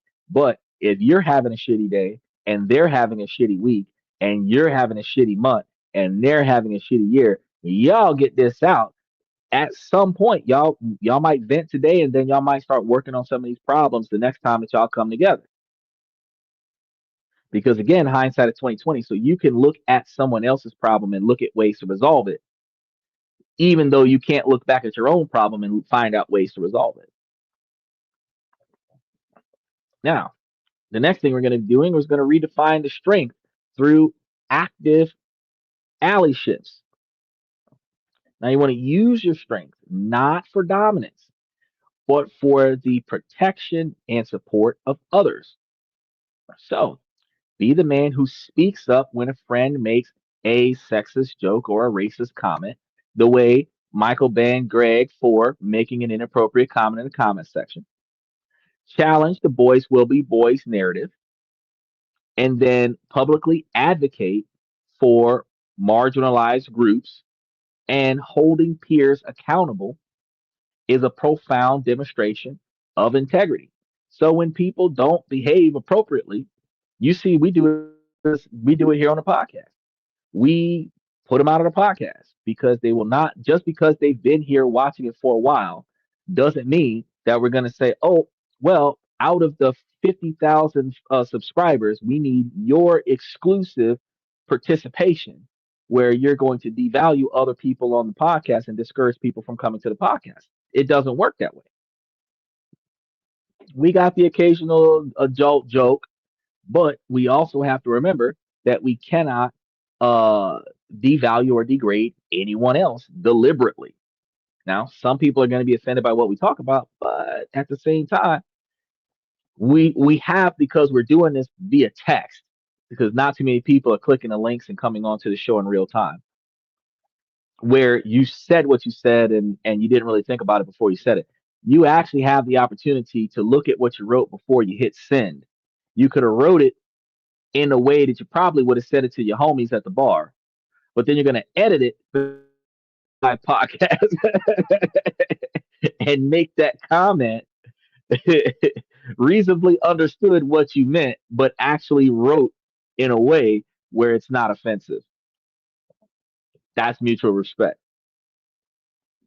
Now, the sixth thing is going to be seeking some therapy, y'all.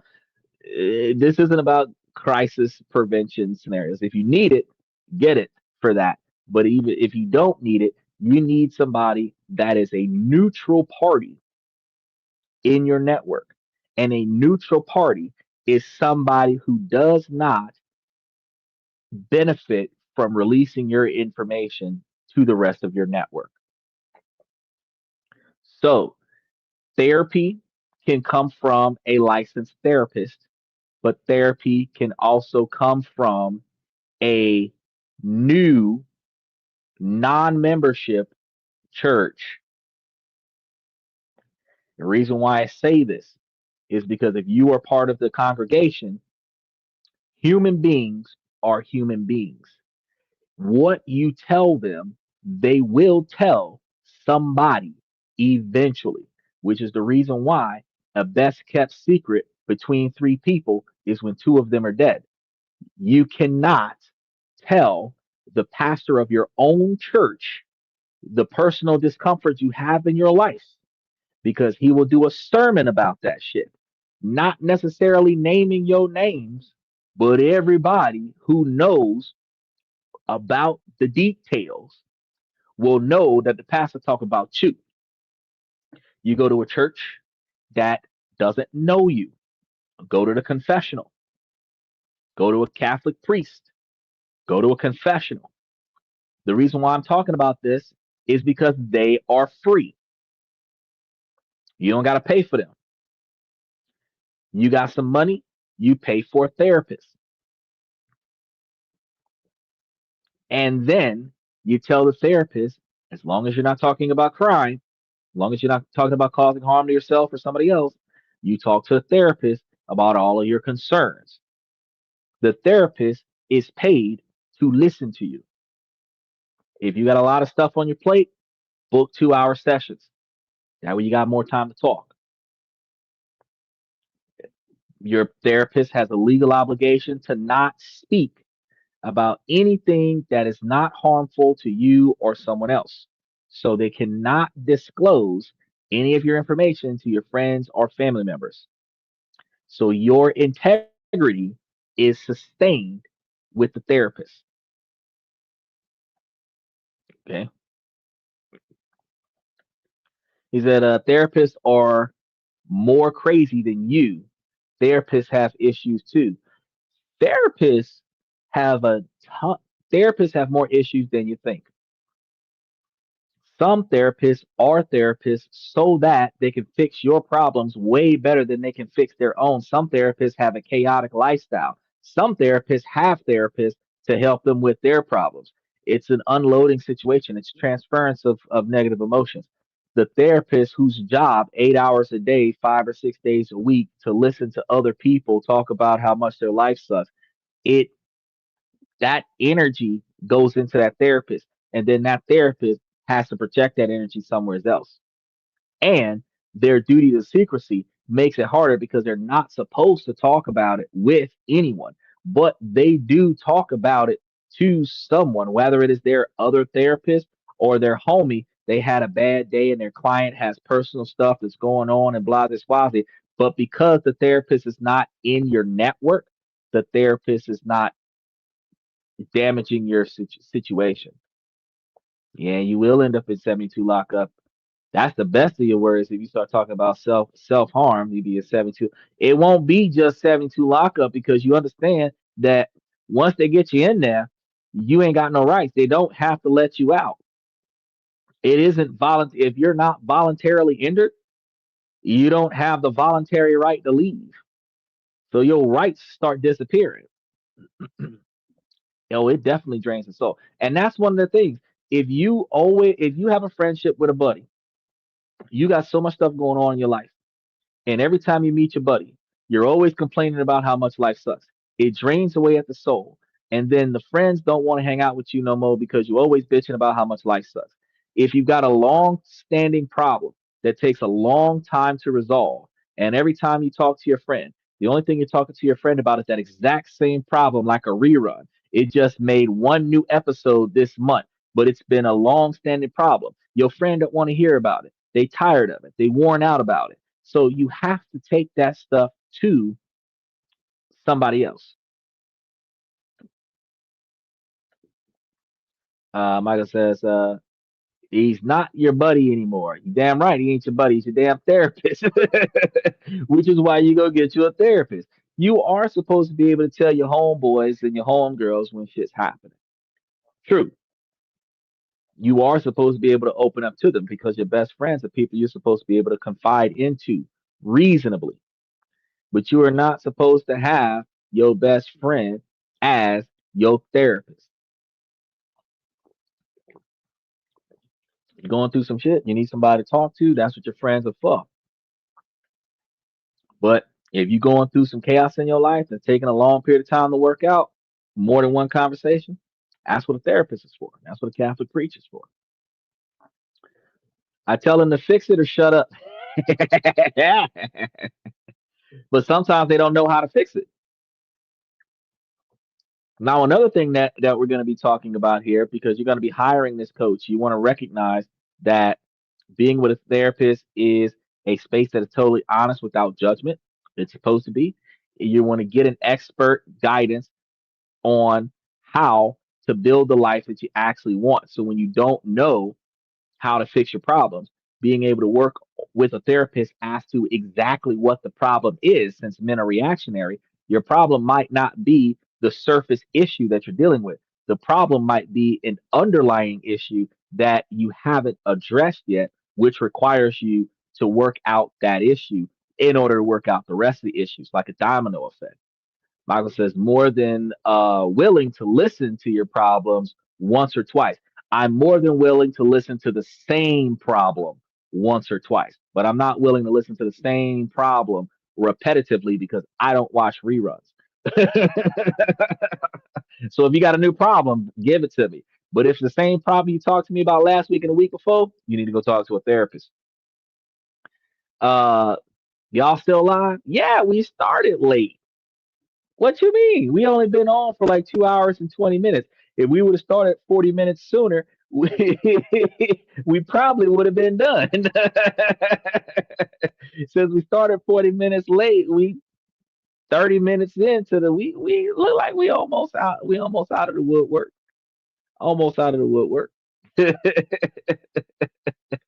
But it's good to see that you double back to see what we doing.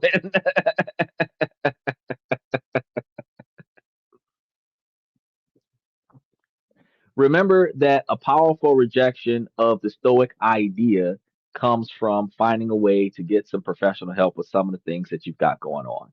So, the next thing that we want to do is we want to explore the new roles and perspectives, participate in activities that challenge traditional roles, like taking on some nurturing, adopt a pet from a shelter, join one of those big brother programs and mentor some kids like we were talking about yesterday. Um, you can join a soup kitchen. Um, there are a lot of things that you can do that could help you with uh, making things better for yourself. Because sometimes you do need to preoccupy your time just so that you can take your mind off of things. But then you also have to practice your ability to express vulnerability. So you can also use things like humor, go to a comedy show, and satire to expose and question outdated macho tropes, or even boycott brands and media that glorify harmful masculine ideas. If you want to take the more radical approach, protesting is the thing. Or you can silently protest by redirecting your capital from companies that you don't appreciate. These actions chip away at the power of the man box. Now, this journey is a personal one. The goals are not to trade one box for another, but to break out of the one box that you were in entirely. So, I want you guys to take the time to leave in the comment section what we're going to be dealing with today's challenge. Because we try to have a challenge every weekend. Take some time over this weekend. I want you guys to reflect, what are the rules of the man box that you have been unconsciously following recently? And what is one small concrete step that you can take to begin to break one of those rules? That's our goal. That's our homework for this weekend. Michael says, I just take my money elsewhere to be treated like this. I agree. I agree. But you gotta, okay. So, but you also have certain things, like for example, um, you have levels of masculinity that are challenged. Like, let's take Hooters for example. Um, Men love Hooters, the restaurant. Now, it is overly sexualizing the women in a floor model that has some men devaluing the women that are waiting on the men. Now, you could not promote that type of unnecessary behavior because it could have just been a good place to get wings. You could look at the fact that, because I mean, Hooters, my boobs, more boobs. I know. Now, if you were not supporting the overly masculine or alpha male behaviors where the women in the restaurant were not being respected, you could just not go there. That's what it's about. Or like if you're working out at a gym and we have this stigma where women feel like, a man that's helping her at the gym is some kind of creep.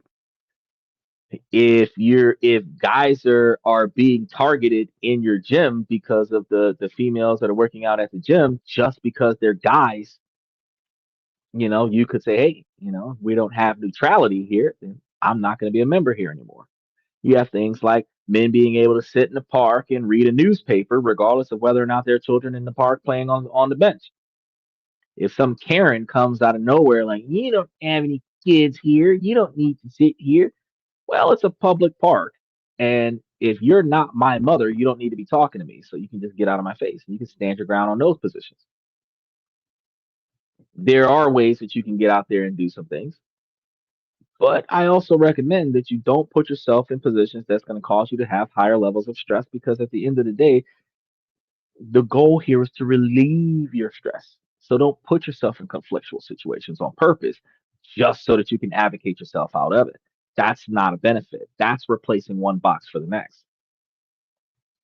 But if you're admitting to your partner that you're overwhelmed, that's a big step. You know, signing up for that pottery class is a good way to go if that's something that you've always wanted to do, but you're not signing up for a pottery class just for the sake of signing up for a pottery class. But you could be sitting in silence for 5, 10, 20 minutes, an hour after this podcast. You could just sit in silence, turn off all the lights, turn off all of the electronics, and just sit there until thoughts stop passing through your brain. You know what I'm talking about because when your thoughts are passing through your brain, and these are heavy, deep thoughts, their thoughts are passing through your brain so loudly, it's almost like you're listening to yourself think. You can hear the conversation in your head. Sit still until there are no thoughts passing through your mind. No conversation, no words, no nothing. No thoughts about what happened earlier today, earlier this week, or the most recent conflict that still has you pissed off. And practice on your breathing. That's a good way to take a ton of. You will find yourself so light after that situation. Michael says everyone needs a private place. Men need to get with men at times, just like women. And he says, Space, I would rather ask a date to go to a sip and paint class. Uh, when you said sip and paint, I was sitting over here thinking about um, drinking wine and painting on a canvas. Is that what you're referring to? Because that sounds like a good idea. I actually, funny thing, I went to a hair salon to get my hair braided. She got wine. So I deliberately made myself the last customer because she had like more than one customer there. And I sat there and I hung out with the chicks sipping on wine. And I was the third person to get my hair braided. And uh, we had a blast, but it was a relief because while nobody talked about each other's problems, we didn't have any male female stigma. It was just a moment of social interaction that was non-stressful. I got to tell you, it's a relief. So yeah, doing activities while sipping on a glass of wine, pretty good stuff. Pretty good stuff.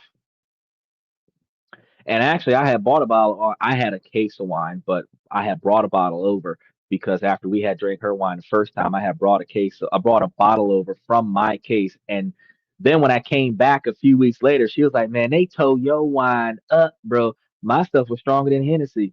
I had some cedar wine from Arizona that was shipped to me from Naked Wines, and I gotta tell you, it was some good stuff. It was some good stuff." So then she was like, "You want some?" Every time I come in now, "You want some wine?" She give my dog something to eat, get me a glass of wine, and we just sit there for out. Actually, funny thing, we spend more time giving her relationship advice with her man. Because she's like, "You're a man. Let me ask you a question." I'm like, "Well, when I walked in the door, I'm more than sure I was a man, so ask away." But when I walk out, I'm like, "Girl."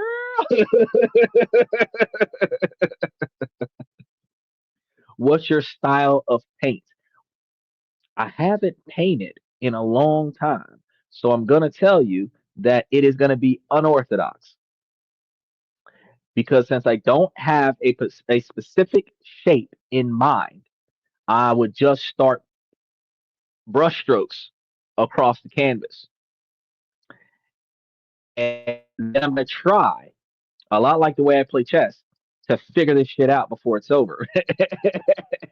And before I run out of canvas, just like before I run out of moves in chess, hopefully I made this into something that I can call a win.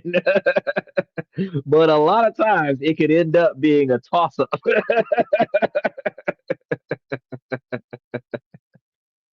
Really? Yes. Yes. Because I'm not a painter. I used to play the violin back in the day. I do a pot. If you want to call this podcast a hobby, I do research and then I do this every single day. This is like a good hobby to have. It's a good hobby to have because I talk to a lot of people. I don't necessarily have to talk about my personal life, but the ability to express the thoughts and knowledge that I have gained, or the research that I've done explicitly for the show, where I'm able to express the thoughts and the knowledge that I have gained, actually is a sigh of relief. You know, I actually could take a nap after this podcast because I have expressed a lot, even if it wasn't personal expression. Uh, I was gonna be a trumpet player, but I blew that job. Okay, was that a dad joke? No, I was doing the violin situation, but then I have siblings, and my brother thought that it was a good idea to Jeff Jarrett, if you know what that's about. And then the violin didn't survive. So as a result, because the violin was like $600, after he shattered that violin over my rib cage, talking about so ECW, I didn't have a violin anymore. So while that was a thing that happened in my childhood as an adult, I haven't actually taken the art back up yet. But I have always thought to myself as an adult, man, I should get back into that. So thinking about this, I should be able to find time outside of my live podcast works to navigate going back and trying that thing. Oh yeah, broke a few ribs too. Yeah. Boys will be boys, right? I will teach my kids don't do that. Don't do that. Don't do it because you didn't pay for it. But also, you guys want to make sure that you take some time when you're sitting out there meditating. You would love to hear me play. Shoot, I gotta get me one now. It would be. I used to be, you know, like 20 some years ago, good, but I think I'd be pretty rough right now. I would have to uh get back into the practice and then start doing it. Actually, when I used to do karaoke, because I sing too, I used to do karaoke, and the guys used to have me go up there and do live performances, and then they were a live band, and they wanted me to bring my violin. I'm like, bro, I don't have one anymore. Like, yeah, but if you have one, go get one, and then we'll play, and we can do a whole live performance and do like cover songs. And I'm like, man, that's a lot of work.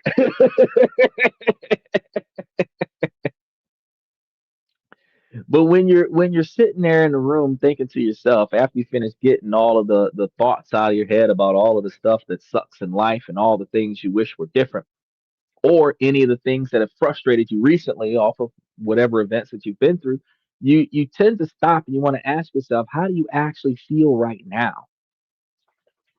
And the most important part is that you want to work on what you can do in your own opinion as the man that you want to be to make yourself more effective at being the man that you want to be, not the one that society expects you to be. The traditional model of masculinity is failing men, and it promises strength, but it delivers that fragility. It promises respect, but it's going to foster that fear, and it promises success, but it leads to a life of quiet depression and isolation. The stoic, tough image that we have been sold. I told you this yesterday. It is not a healthy blueprint of life that we want to have. It's a recipe for suffering. Well, we're living in a time of transformation. The more men are waking up to the fact that the old rules don't work. They are realizing that there is more strength in vulnerability than in stoicism, and more courage in asking for help than in suffering. especially when you're suffering alone. So breaking free is not just an act of rejection, but an act of evolution. And it's about expanding our definitions of what a man could be to include the full, messy, beautiful spectrum of the human experience. And it's about embracing empathy, vulnerability, and authenticity. It's about having the courage to be honest and the strength to be gentle. It's not always about punching holes in walls and breaking tables. Sometimes it's about picking somebody up who fell and cleaning them off and holding an umbrella over their head so that they don't get wet. Everyone is viewed in three ways: how you see yourself, how others see you, and how the world sees you. Yeah. And how you impact the world is also going to be another view. Your impact on the world definitely um, delivers a fourth viewpoint of you. Hopefully, here on this and that, where we talk about this, that, and everything in between, I'm going to be building the type of self image that will be recognized around the world. So that when we start taking this podcast traveling, folks will be running up to me trying to get autographs, talking about some Sander, I watch your podcast. I'm waiting to see the podcast logo on some folks t-shirts and stuff, hats and stuff. I'm gonna stop what I'm doing and I'm gonna go over there and go sign it. I'm bring me a Sharpie and one of those whiteout pens just in case they get the black ones. And I'm gonna, if I see my memorabilia somewhere, I'm gonna autograph they stuff. Leave the PJs home. Oh, I don't never leave the home with PJs. This is actually a satin shirt. I'm in the suit right now, all the way down to the pants. I got shoot. I come to this. Most people just like put on a facade, but I actually put on a suit and come to the podcast. They off the play. Remember, homework due Monday, y'all, because this is Friday night. So I want y'all to make sure that y'all look at these things. Because Monday we're gonna be asking y'all what y'all done did. Now the journey isn't about becoming less of a man. It's about becoming more of yourself. And in doing so, you're not only healing yourself, but you heal the world for the men who will come after you. And you are going to help pave the way for a more sustainable expectation of masculinity. You become a model of a new kind of masculinity, one defined not by rigidity, but by authenticity, compassion, and wholeness. And that is a legacy worth building. So I'm glad for you guys who hung out with us throughout the show tonight. I want to make sure that I start by saying, ladies, as long as the situation doesn't make sense, I want to keep asking y'all to make it make sense. So, ladies, please make it make sense. And fellas, I give y'all this information to make y'all higher value men. We're about 67% male driven podcast from the male's perspective. More and more women are coming to learn about how to make, save, and invest money and how to find ways to improve themselves based on the information that I provide in this podcast. Because, ladies, the information that I give y'all is not gender exclusive. Y'all can take this information and apply it to yourselves because the same way masculinity negatively impacts men, irony is that the negative masculinity also negatively impacts women when those women chase that masculine design. Recognizing the finding out and identifying how to be feminine when masculinity is present is a skill set that needs to be learned. Because as it stands in Western culture right now, we have masculine men competing with masculine women for masculine roles in relationships, not the workforce. Ladies, y'all alpha boss ladies can be the top dog in the company, but y'all got to learn how to turn that off when y'all get home. If y'all are able to follow instructions from a man that signed your paycheck, you should be able to follow instructions from the man you got at the house.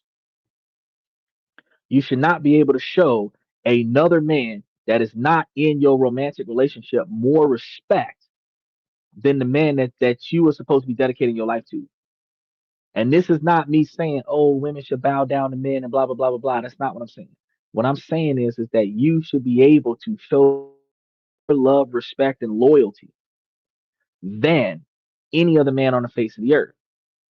So as much as you respect your boss, you respect your man more than that. As much as you appreciate your boss for the paycheck and you value your boss for the job, you appreciate and respect your man more than that. Now, your man is supposed to be able to find balance in his work life as well. But ladies, right now the relationships are struggling because you have two authorities in a relationship. Women want men to lead, but women want to lead at the same time. You cannot want a leader and lead that leader. You either want the leader to lead you or you want to lead. All I'm saying is that you need to figure out which one you're going to be at. Either you're going to be the leader and get you a follower and be proud of that, or you are going to find you a leader and let that leader lead. That's it. Now, if your leader is a good leader, when that leader recognizes that your skill set is better than theirs, they will let you take charge in this situation because you know what you're doing, or you know more about this than the other person. But at the same time, ladies, y'all can learn something from the masculinity that men have been taught traditionally for years. If y'all are adopting this behavior as women, it ain't good for the men, so it's definitely not good for y'all. So y'all got to think about this, because the negative outcome of this overly masculine behavior, this negative outcome for men, is going to be the same negative impact on women when they're behaving in this man box masculinity fashion. So you got to think about that. Now, we got one more show on Saturday that we're going to cover before we do our Sunday questions and comments from the fans. So I want y'all to make sure that y'all like and subscribe, that y'all hit the notification buttons, follow us on Twitch and Twitter. Thank you guys for coming to This and That. I'm your host, Xander, where we talk about this, that, and everything in between.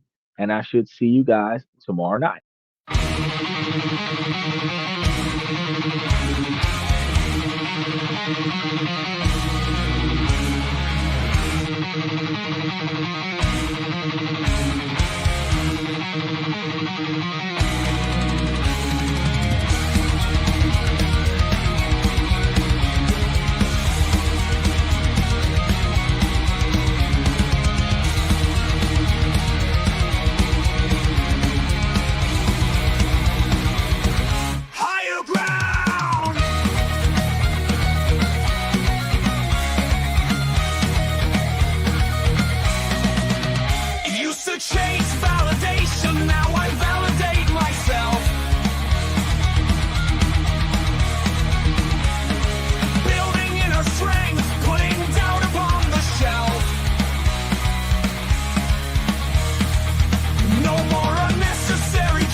That's my personal command. I'm not mounted